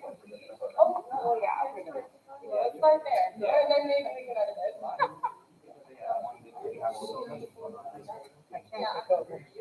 I'm not allowed to take over. Oh, Yeah. We gotta change it while we. Yeah. Point of inquiry. Is it too late if I want to look at the hybrid bill really quick and then we come back to this stuff all over time? Okay. Yeah, I just thought about it, and it's been sitting for free, that's the reason I asked. Can I make a move? Yes, answer me first. So what do you want to do? I'm asking, is it too late, since we're like looking at this bill, technically, to move to look at the hybrid office hours bill and then come back to this? So, no, I'm not entertaining that right now. The election commission does need this, and we need to get this done. My question was, is it possible? I'm not really entertaining that motion. It's not a motion, I'm asking a question, is it possible to do it? It's actually a parliamentary question. You could, but I'm not gonna entertain the motion. What was it? It is possible to move out of consideration and into consideration of other bills by making the move to table up to a certain point, or to defer consideration. I'm not exactly sure what the exact wording is, but to consider it at a later point in the meeting. It is technically possible to make such a motion.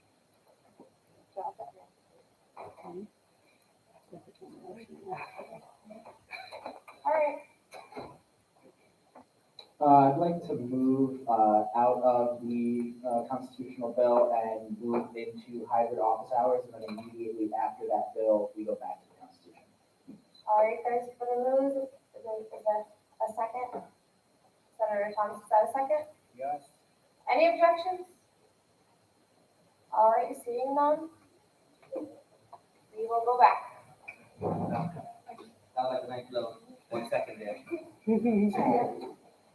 I'll be back.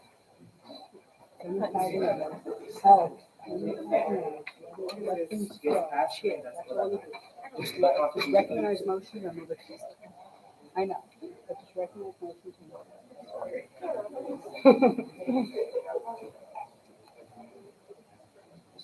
Yeah, okay. Real quick, I like to move add the vice chair, we can add both funds, please, brother. And then. Yeah, it's fine. She wants her name on there.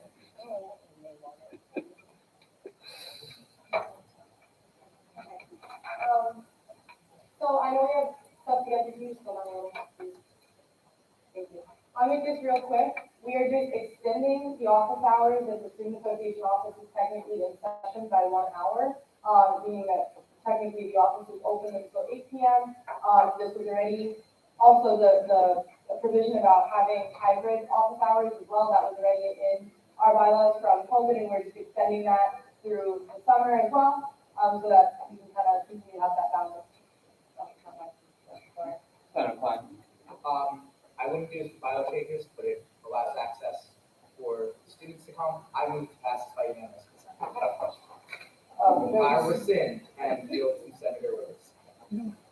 So my question is, why does it have a sunset clause instead of just keeping it as like hybrid?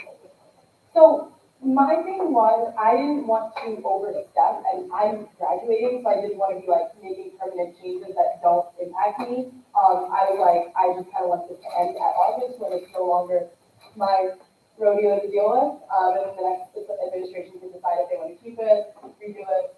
That's really the only reason. Senator Klein. Call the question. Senator Ali, for a second. Senator Ali, second. Any objections? Seeing no objections, we're going to vote on this. A is yes, we're going to approve it. B is no, not approve it. And C is abstain. Vote is open.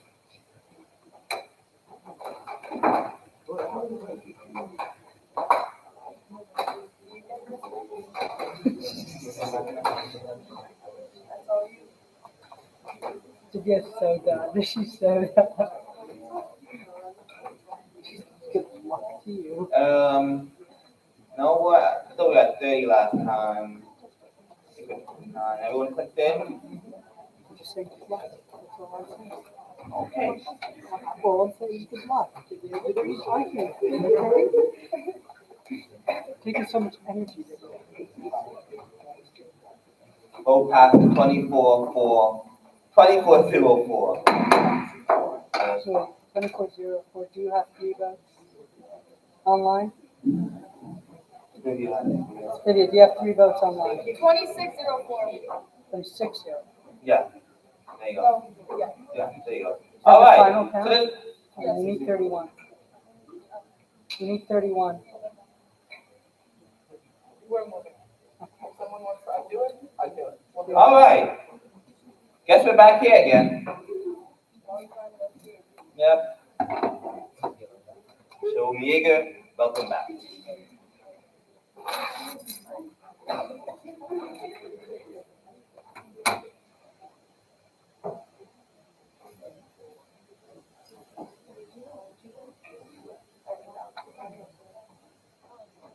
All right.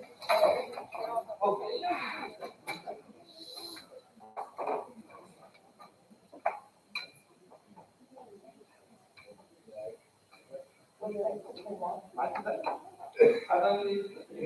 Here, you're the sponsor, Miguel. All right. It's just, okay.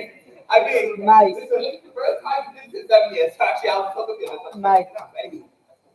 Be back. Nicholas. Mike, oh, I thought it was loud enough. It's not about being loud. We met, we deliberated. What I would say is there are some changes, but it's not perfect document, some changes need to be made. I know I have some suggestions from Ray that I'm gonna try and put in there.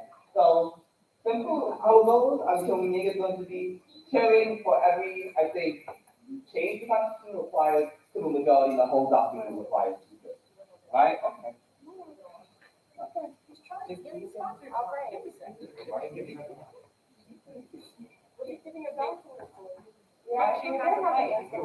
Question to the sponsor. Oh my, this, I'm so confused. Take it and stand up there. Yeah, because I said, the question, they're editing, I'm editing the constitution, so you can't be asking like me questions, it's kind of like, it's a different type of form, you see? If they have questions, answer Point them. of inquiry. Okay.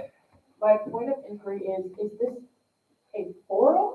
Or like, can we ask you questions at, hold on, pause, rewind, scratch all that. Point of inquiry, did you chair the Constitutional Convention? Well, I chair the convention? Yes. Okay, point of inquiry part two. Yes. Could we ask you questions on like the processes that took place during the Constitutional Convention to understand like some changes? That is, yes, okay. So that's why you're saying that conversation. So that's why, so Yes. yes, for that reason, that is why you're standing on the mic. Alrighty. Okay, that's enough. Senator Chen. Say something. Over to your right. Left. Oh, I can't see. I'm short. All right. That was your presentation? Yeah. All right, we're going into questioning. Who has questions? Senator Rose. Okay, this is a question and amendment at the same time. My first question is, what was the convention's like thought process behind making the elections commission's article number 2? Like, what was the process? Because it's not really a branch, it's under. I'm under the impression that anyone on the convention can answer. Yeah. So whoever can. I am, if you want to. Point of, I don't know, point of inquiry. Can anyone in the convention answer if this is a bill form and senators only?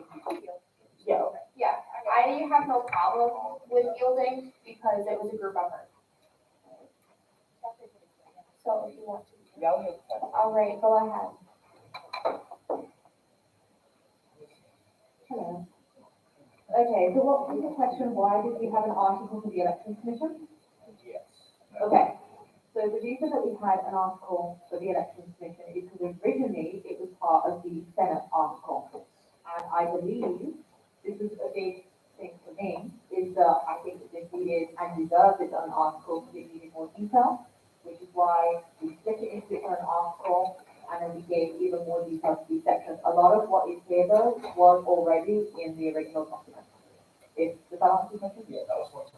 Yeah. Do you have a follow-up? And amendment, like, possibly. Okay, we are in questioning right now. You can propose This is- amendments to questions. You guys, it's better to just take them as they come, so we're not catching up later. Yeah, you can take Alright, amendments to I'll go questions. article by article. Okay, So my amendment is, can you scroll? scroll up. Yeah, all the way to the top. And all the way back. Yeah. So it doesn't say that. Can you just amend, say Article 2, Article 3, Article 4, like it's supposed to be corrected? Article 2 now states. Okay. All right. We have to do it right there. Might mess it up. No, you have to do it. Yeah. I have a point of inquiry. Is there a way to pass this motion by unanimous consent? So that we're not voting on each and every single motion? You can motion every time to pass by I unanimous say I consent. move to X, Y, Z by unanimous consent. So I move to pass mine. Second. Any objections? Can you clarify? Okay, Just go edit. alrighty. So Article 2, Whose computer? let me scroll down. Alex, she'll help you edit on the document. Okay, thank you. So, Article 2, right here, states the election commission. When you scroll up to the table of contents, Article 2 says the Student Association Senate. So that is just changing the name. And I will take no section 6. So whatever edits they tell you to make. So where am I making it? On the computer. This computer, right? Yeah. All right. Can you give me 1 second? Thank you very much.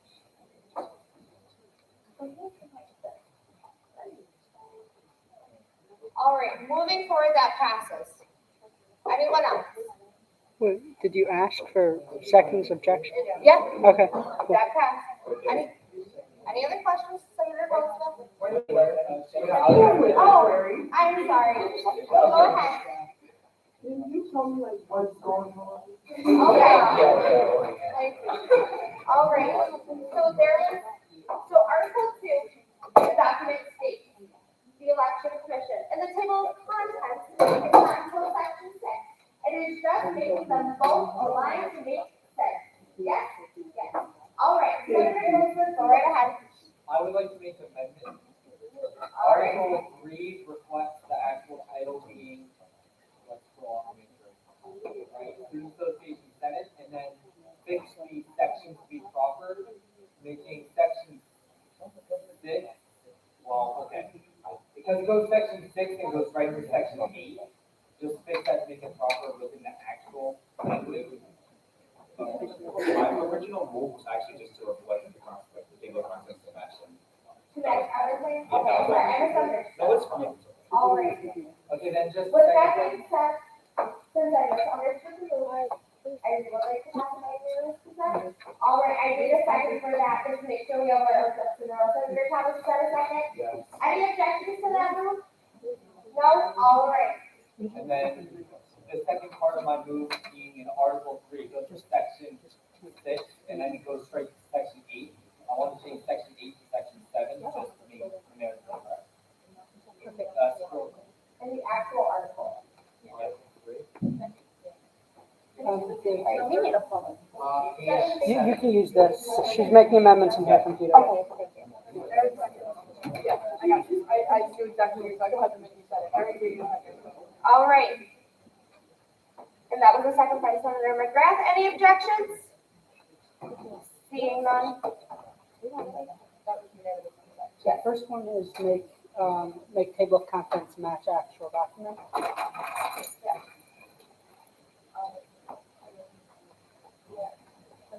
Senator Klein? Like, can you explain what this amendment was? Yes, I'll come over there. Okay. You keep this pushing. All right, Senator Klein, go ahead. So I'd like to move to, strike on, I believe it's Article 3 of the Student Association Senate, Section 6. The last sentence of the first paragraph there, I'd like to strike through a simple majority, an amendment to reflect 2/3.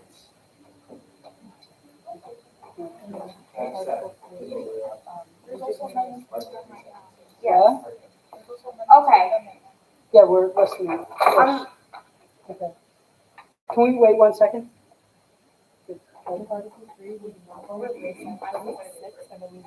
Yes. Anyway, like a mini or something, and we can like go through this in order. Like instead of bouncing from like Article 2 to Article 2. Okay, here's what we can do. We can go article by article, one at a time, and I will have questions, amendments, whatever, and we will do it in order. How does that sound? All righty. If you have anything that sparks your interest, write it down, we'll get to it. All righty. Preamble. Anyone have any amendments, questions, comments? Oh, wait, actually I do. All right, go ahead. It says, very last line, all university fee paying students. Yes. It should, I'd like to move to amend to say all undergraduate student activity fee paying students. If that's the language used in the rest of the application. All right, does that look good to you? Just make it clear, yes. Okay. All right. Would you like to pass by unanimous consent? Yes. All right, is there a second?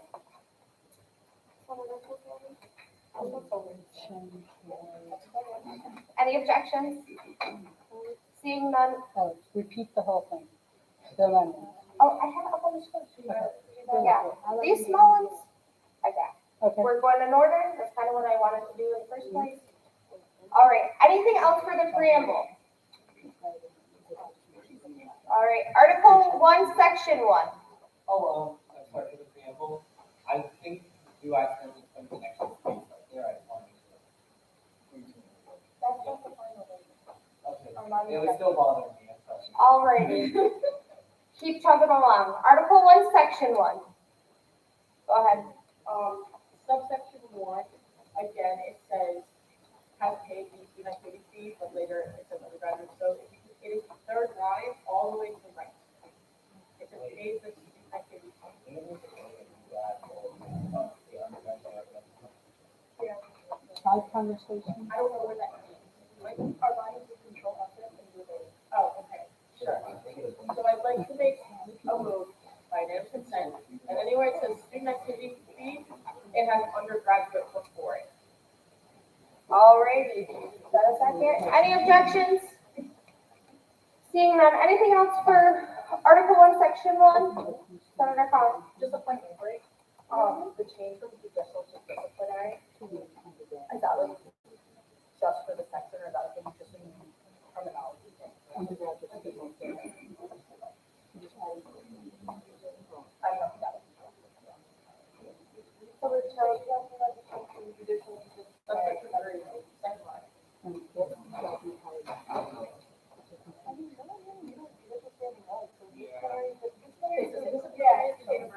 It's the university term, it's what's related to everybody uses when they're actually doing this stuff, we just wanted to match that. I have a question. Yes.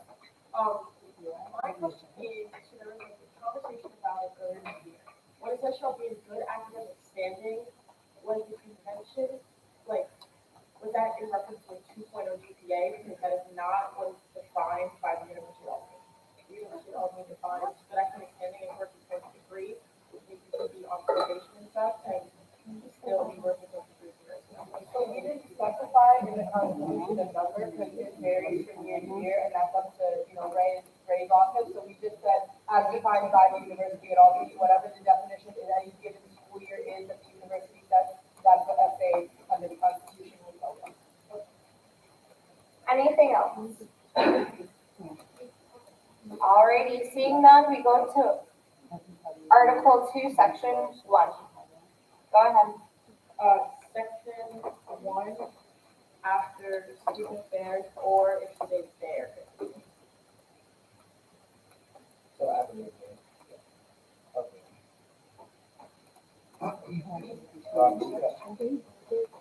Bullet. And I'd like to move past that. Alrighty. Is that a second? Any objections? Alright, seeing none, we're moving forward. Anything else for Article 2, Section 1? Anything else? Section 2. Go ahead. This is a question for Pat.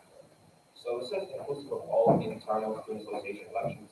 Student association is defined by anybody paying their student activity fee, like everybody's member, all of our undergraduates are paying student activity fee. So if they're in a student group, you also oversee their elections. What about this? Yeah, I like to move my notes, is that to say inclusive of no association official elections, but then it takes up student group. Just add the word official. Yeah, thanks. Alrighty. Second, no objection. Oh, Do you object? Yeah, the nature of my objection is, I think it should be clearly defined that it's student association elections as in judicial, legislative, and board of finance, and clarify that it does not mean student groups. That's my objection. If you could amend your motion to clarify that it is only for those 3 branches, that would be great. All branches of the student association excluding Hold on. I just say branches. If I was like talk about this, if I'm like,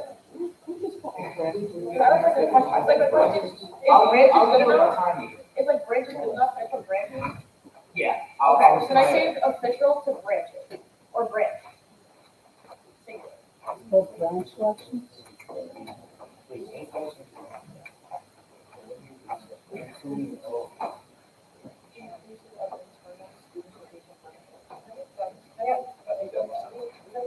All right, moving forward. Get a second, no objection to that. So there's been a motion by unanimous, or someone make a motion. Yeah, that was you. You seconded it. Any objections?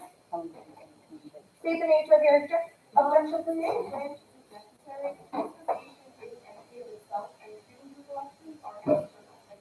We're all officials in the association, so I'm saying until the association elections, they're not included students. Alrighty.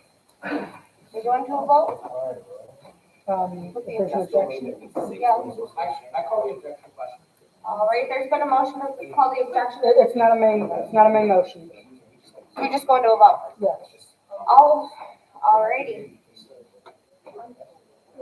Going to vote on the motion, not the objection.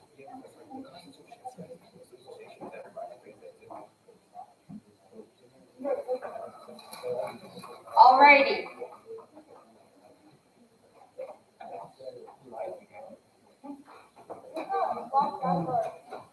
What? What was that? So there was a call for the objection to call into question. The motion. For the motion to be called into question. The motion to change it. Yes, the And it needs amendment. two things. Or simple majority. You need a simple majority. Wait, Because there was an objection to this group. the objection doesn't matter. It goes into a vote. I believe Nick said at the beginning that changes need a simple majority, right? Nick, you said changes need a simple majority? Alrighty. A is that you would Pass the motion.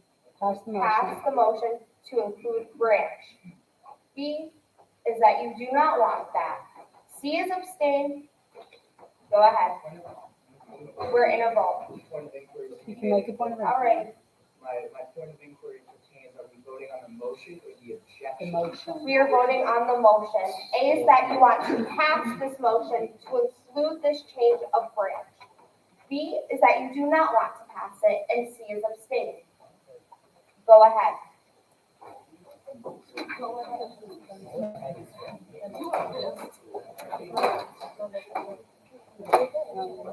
And you're and when you're academic session, please, questions.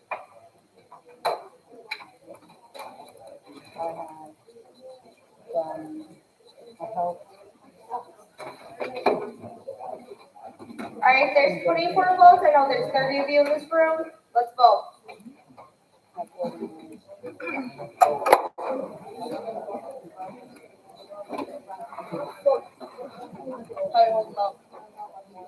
I know, it's hard. Not fucking hard. We got locked out of the account. Some security shit. All right, I'm closing the vote.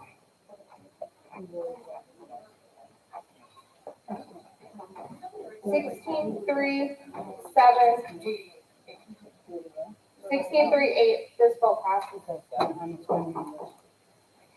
8 is including the person that sent their vote to Deb. All right, anyways, we're keeping it with Branch. Who's next? Senator Ortiz. I have a question. Go ahead. So it says no member of the elected commission, section 3, no member of the elected commission shall hold any elected positions. And then it also says that the executive appointments, that still leaves them open to being appointed to either 24 positions or district positions. And though they can't like elected justice, how can they serve like on the court when they also oversee like chief justice of the government? Does that make sense? It says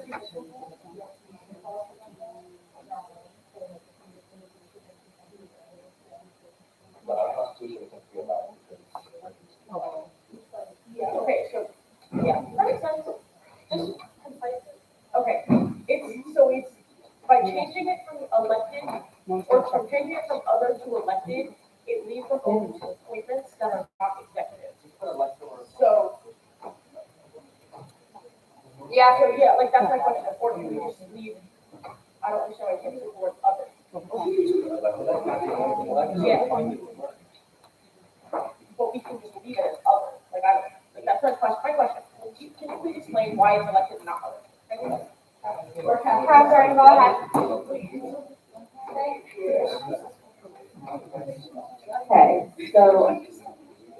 Okay, so I wrote this one, and I wrote it for a simple reason, and I'll explain why. I don't believe the election commission should be able to serve on the judicial branch or in the Senate.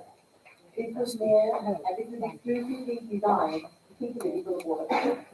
And the reason why I believe the election commission should be eligible for the board of finance is because it's an only position that does not coincide with anything else that they would be doing in the commission. I made sure to specify that they could serve for the executive.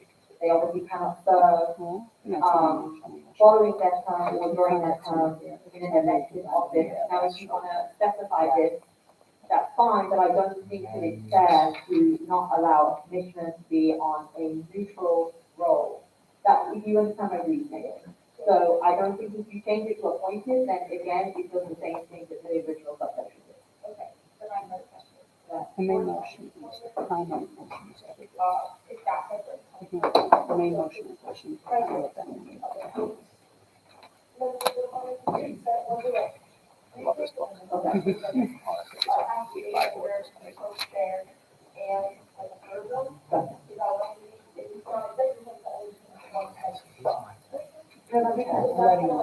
Yeah, I'm so sorry.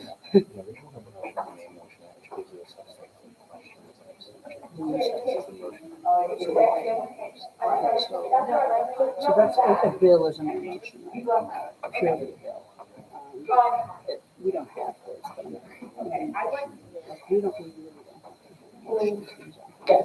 I would like to move by unanimous consent that it reads, no member of the election commission shall hold other positions within the student association, excluding the board of finance.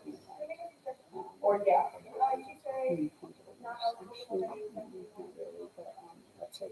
Well, if they are in board of finance. Okay, that's enough back and forth. You can find it table. How do I suspend the bylaw so we can like have a conversation about this, because there's a conversation? Is there any way that I can turn? I know, I started. Okay, raise hand and wait to be called on. I will get to you all. But we Point of view, parliamentary inquiry. Oh, I'm not sure, okay, hi. I want to be able to talk to Erin so that we can make a coherent decision instead of going back and forth on amendments. How can I do that? No. So as a body, we do use Robert's Rules of Order in order to keep things maintained and civil. If you want to step outside of that setting, you would need to ask to be at ease. You would potentially step out of the room. But you can't simply take a break from Robert's Rules of Order. Okay, as a second parliamentary inquiry, one parliamentary. Is there any way to turn this into a forum rather than a bill presentation?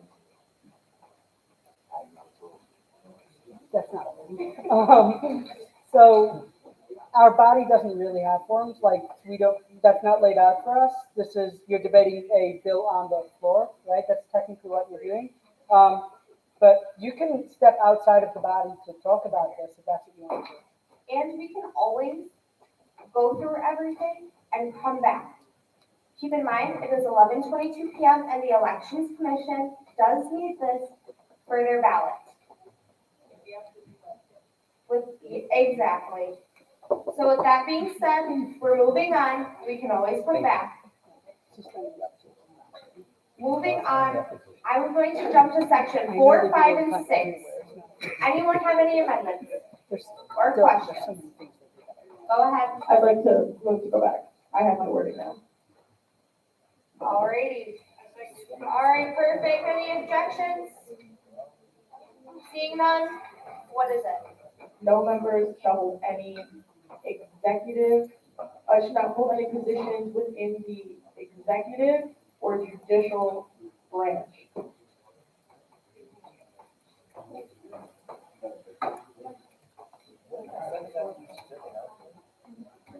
getting there.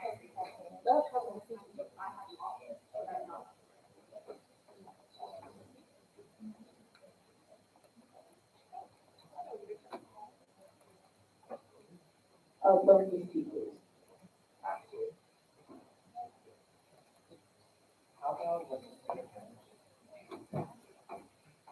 And then after.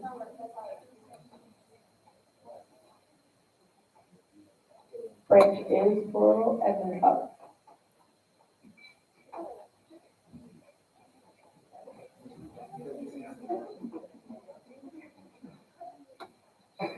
Alrighty. You're doing a good job. Anything else? All right, like I said, we are moving on to section 4, 5, and 6. Anyone have any amendments or questions? Seeing none, we are in Article 3. Let's do sections 1 and 2. Questions or amendments? Seeing none, we are in section 3.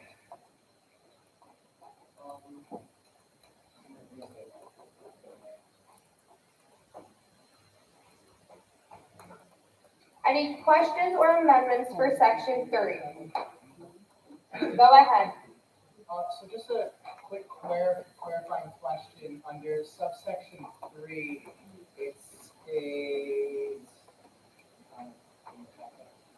states that the student association senate may remove any nominated, selected, or elected members of the student association from the senate meeting on the basis of neglect or duty on ethical behavior. So is that removal from office or just kicking someone out of the meeting? From what it states here, it's from a meeting.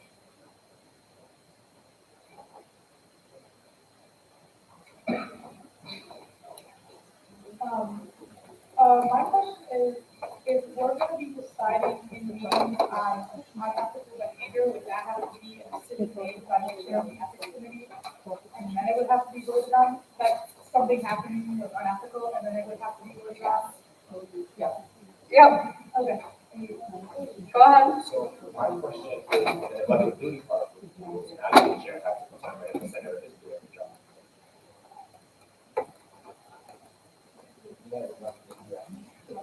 Yep. I'm sorry, can you repeat that one more time? So on the collective duty part, saying that the ethics chair will determine like if the person is being unethical, who would determine if somebody's neglecting their duty? Like, where does that go? So that's the two-thirds vote. So like, how does that like be initiated? So if they raise their hand, like you're not doing the job, then like you want to move. No, so it's not removal from office. No, that's what I mean. So it's like, if you're like sleeping in a meeting, for example, and two-thirds of the Senate is like watching you sleep in a meeting, that could be constituted neglect of duty. Somebody would move for that, we'd vote on it, and then we'd ask you to vote, right? Or like if you were acting outwardly like violent towards another senator, for example, right? That would constitute the latter half, and then you stay in the future. Senator Fun. I'd like to move to go back into section 2 because I have a few things for that. Like I said before, we are going to keep going and come back. Point of order, you have to recognize. All right, is there a second? Any objections? Seeing none, you want to go back into subsection 2? Section 2. Where in section 2 would you like to go back? All of it? All right. Is there a second? There was a second and no objections. All right, we're back in Article 2, section. No, section 2, not article 2. Article. Got it. All right, section 2.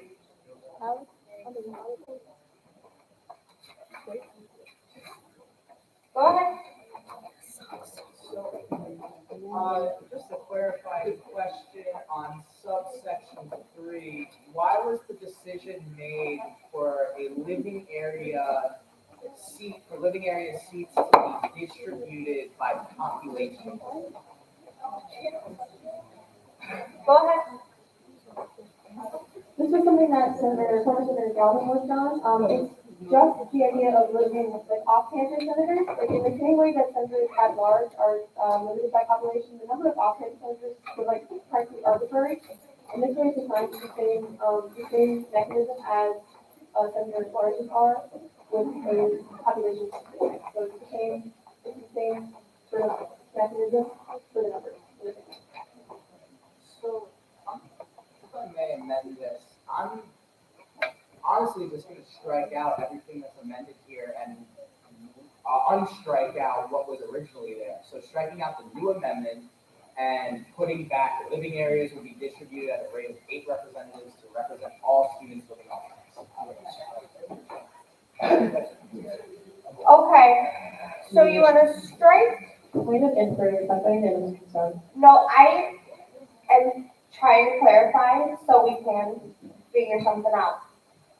Alrighty, so you want to strike everything that's new in the bold and unstrike what was previously striked out. Yes, so my move is to strike out from the university's off-campus population to an additional off-campus seat, period. That is all I'm getting rid of from that subsection, and unstriking the living areas to be distributed at a rate of 8 representatives to represent all students living off campus. Alrighty, and is that move for unanimous consent or just a move? I'm putting up for a move, I'll put it up for a vote. Is there a second? Senator Goldsmith, is that a second? Is there an objection? Alrighty, Senator McGrath, state the nature of your objection, please.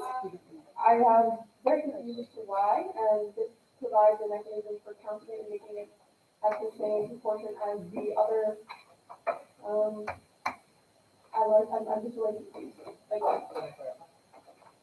You can motion to go into debate on this. I move to go into debate. Alright, second, perfect, by Senator Croft. Did you want to second to that? Not to the. Okay, we need to deal with this move first, then I will. Okay, seconded by Senator Goldsmith. Any objections going into the vote or debate? Debate. Any objections going into debate over this move?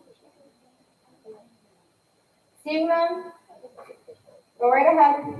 Thank you. So one of my main concerns with the new wording or proposed wording of subsection 3 is that it could potentially lead to less seats being in Senate. And I said this last year, I said this year, I will not vote for a constitution that could possibly reduce the amount of seats in our body. 53% of our campus is off-campus students, some of which live at home, or some of which live like 10 feet off campus. But what's important is that we have a set number of seats that doesn't fluctuate every single year for a living area. There's a reason why state, indigenous, colonial, all of our living areas on campus get 2 seats. We should be keeping it at 8, if not increasing it to 10, so we can have 50 in our body for once. But I just don't see why we're doing it on a population basis when this is not an at-large seat. It's a living area seat. All right, Senator Goldsmith. I have to agree with Senator Klein on this one. As of last year during the COVID pandemic, I came into the Senate as an off-campus senator. It was an extremely important position then, and it's an extremely important position now. I don't think we should be limiting seats within the Senate. I think we should be expanding it to kind of having a set one. They are a very important basis and student population within the school. All right, Senator McGrath. the thing about that is the living areas, don't fluctuate in population. They're the same number of rooms in every class. They don't go together, the exact same number, but the number of off-campus students does fluctuate a lot. And although I understand not wanting to limit, and seats, it needs to be representative of the people that actually exist about campus. Like, if there's more one year or less than another, we need to actively represent those people in the same way that we represent the rest of the student body. We don't want to give off-campus centers more representation or less representation. We want to give them equal representation to the rest of the different areas. So because of the fluctuation in off-campus population, we wanted to reflect the same way that we reflect the fluctuation in just numbers of students. It doesn't make sense to put it, that's just like a random number. It doesn't actually reflect the number of people or the actual group that they represent. So that was the reason behind it, because the off-campus population is so fluctuating and not fluctuating in the same way that living areas, because number of living areas, people living in areas, generally the same. Alrighty, please keep in mind it is now 11:33, Senator Ortiz.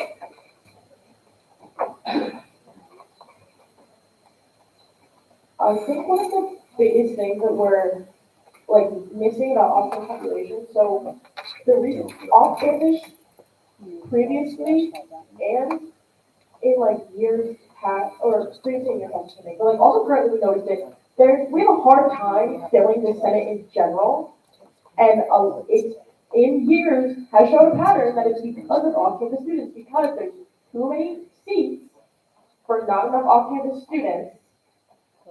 See where I'm getting at here? So this is actually a logical reason which would allow for a functioning body. I hear this idea of wanting to raise it to 50. We can't even fill the 8 we have. We can't fill the 48 seats we have now. We just got a Liberty-Terra senator the last week. And that election's been going on for God knows how long. So our second Liberty-Terra senator. All right. So for that reason, I think we're missing the point. The point of this is not to limit seats. The point is to guarantee that we can fill our seats and function as a whole body. That's a common misconception when it comes to how seats are changed. Gordon Mosley proposed this idea last year, and he proposed it on this leg that you have to, in order for it to be a full body, it has to be a functioning body. And those are the same thing. And I don't think we're seeing that. So I think this is great. This is exactly what we needed. And I think the 8 reps thing is not itchy. Point blank period. I'm going to share the sentiments of Senator McGrath and Senator Ortiz, and I'm going to also say that, let's just say one year there are a bunch of off-campus students, and it goes over 8. This also covers that. There could be 9 off-campus senators, there could be 10 off-campus senators, as long as it's representative of the ones who actually live off campus. 8 comes from nowhere. I don't know where it came from. It's just a number we decided to put there. And now this actually makes sense as to where we're going to get a number from. And with that, there's no other debate point. I want to call this question. Alright, there's been a move to call this the question. But before we do that, I was going to say this: when someone is talking, please be respectful. It is not only distracting to me, trying to navigate this with a small amount of carrying a big Senate, there's also distractions to your peers. So please be respectful. With that being said, there was a move to call this in the question. Is there a second? Any objections? So I'm just confused. We can't make this a forum. We can't figure it out on the side. How do you suggest we have these conversations to state time? You can limit the Well, debate. it's a question, it can be a really nice question. You can limit the debate.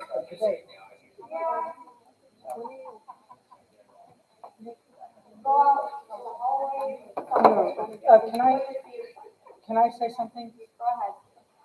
So this conversation is not a conversation on writing the Constitution. The Constitution has been written. It is a conversation on whether or not we should change certain things, right? In which you shall debate if you agree or you don't agree with things. Robert's Rules of Order have laid out the rules for how we debate certain things.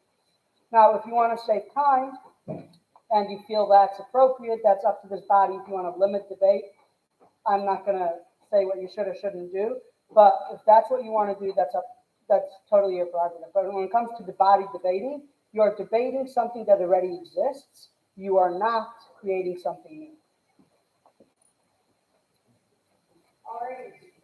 With that being said, there was.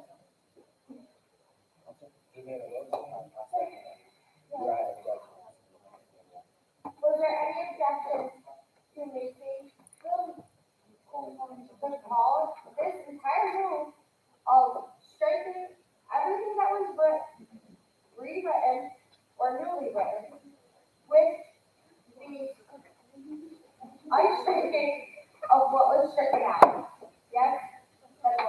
for the, For subsection 3, but not getting rid of the changes up there. Yes. Basically reversing that whole addition. okay. Got it. All right, there was moved, and there was second. Any objection of going into a vote?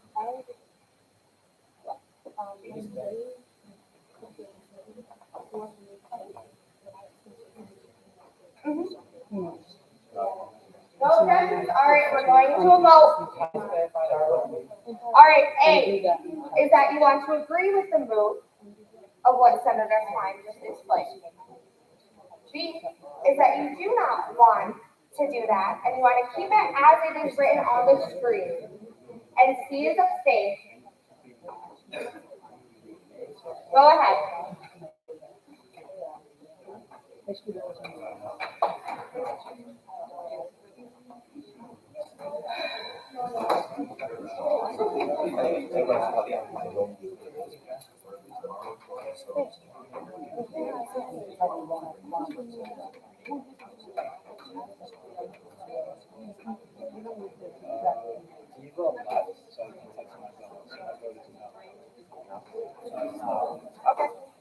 So can you write that down somewhere?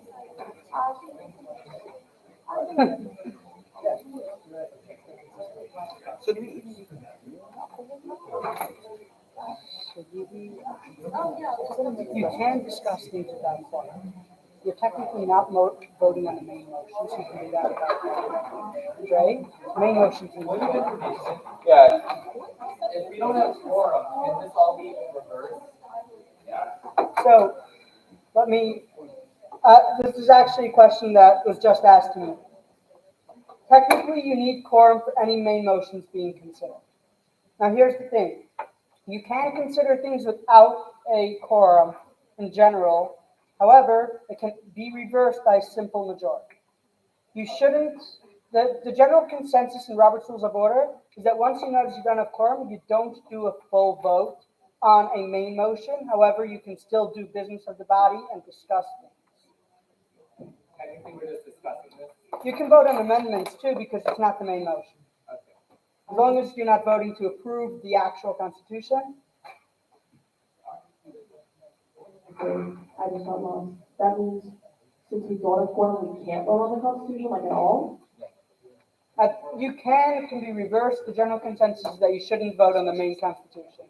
What if it's reversed? So we can vote it and it can be reversed. Yes. So we're reversing by majority, but regardless, if we vote on that quorum, it can just be reconsidered. If it doesn't have a majority, then there's no reverse. I'll come here. Okay.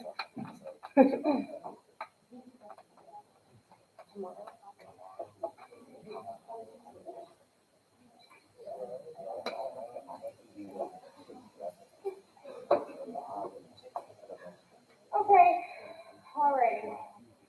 The vote's 6-12 back. So therefore, that move does not pass.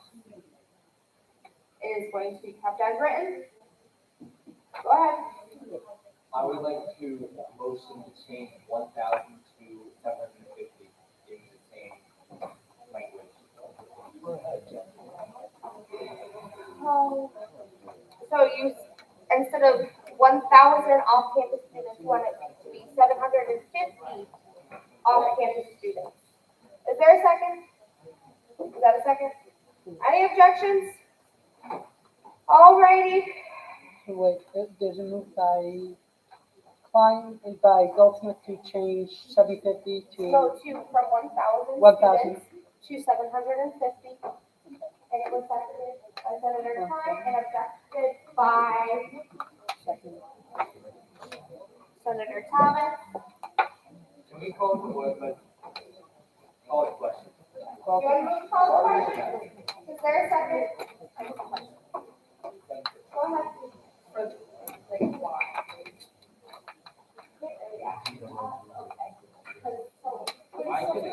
No, you can ask him to yield to, you can make a point of inquiry. Point of inquiry. Why Goldsmith. You can yield to Senator Goldsmith if you'd like. Senator Goldsmith, please explain why you wanted to change it from 1,000 to 750. To allow more representation for off-campus students, simple as that, let's just keep on with it.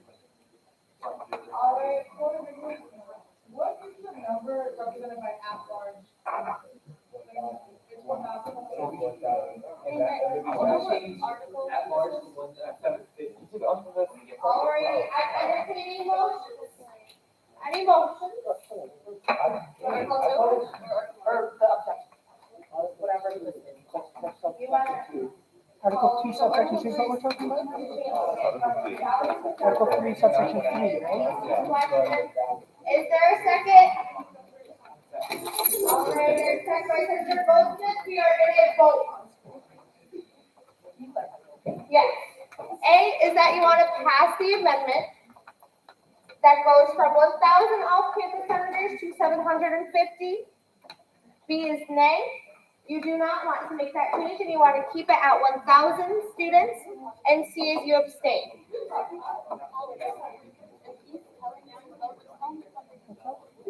Go over to Anjali, she's gonna record it for you.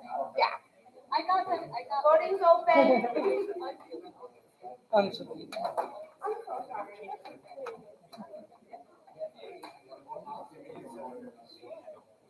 Alrighty.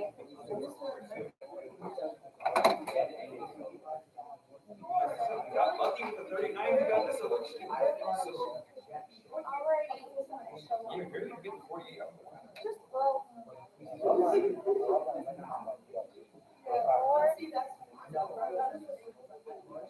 All right, you have 10 seconds. If you didn't vote, please vote. All right, the vote is now closed. The vote is I-9. Does that count the votes from email?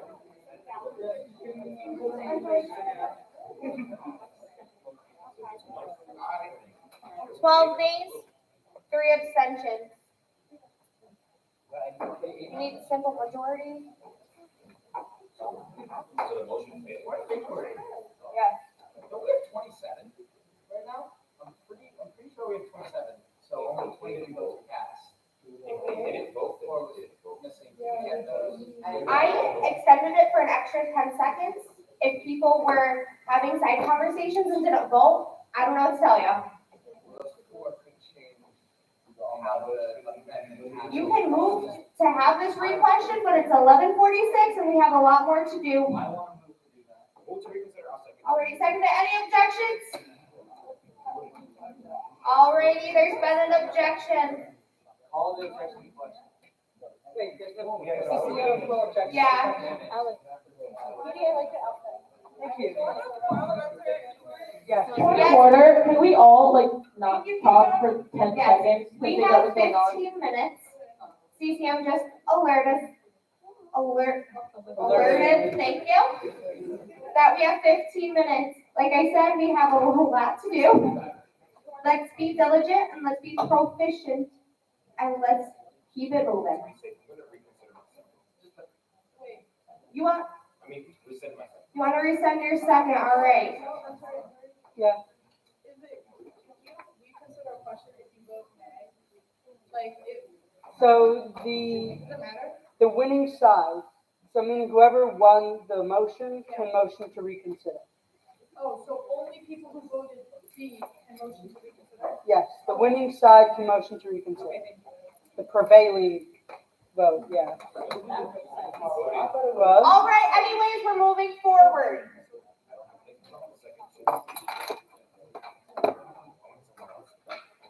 We're moving on. All right.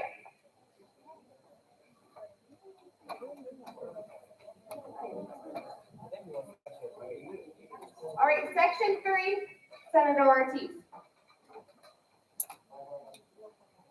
I would like to move that in section 3, subsection 2, it reads that, well, this is not the section I'm talking about. Oh, yeah, wait, no. Yeah, because this is the Section 2, I'd like to move to my subject, to section 2 for a second. That's where. All right, there's been a move to go to second. Any objections? Seeing none, all right, where are we going? Section 2, subsection 2. Go ahead. After so after the comma, it says first year population to account for the first year blood students. So just to say first year, comma, and that's it. Because I was like, and international. Wait, are you talking about here? Yes, first hyphen year. That works, or comma? Remove the and. But aren't they covered under undergrad? This, does that look right to you? Yes. And after the it was there. Before international, just say and.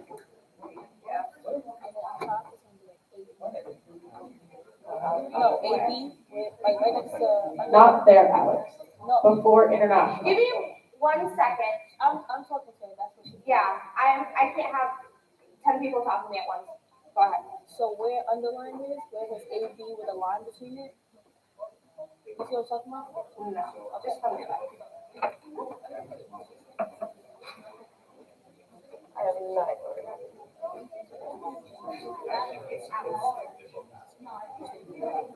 Oh.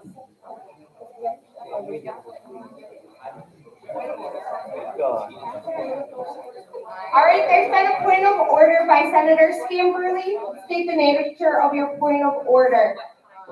Let's be respectful. Let's bring this body back to order. Go ahead. So it's 1:50 and I'm going to motion that we recess until after the check.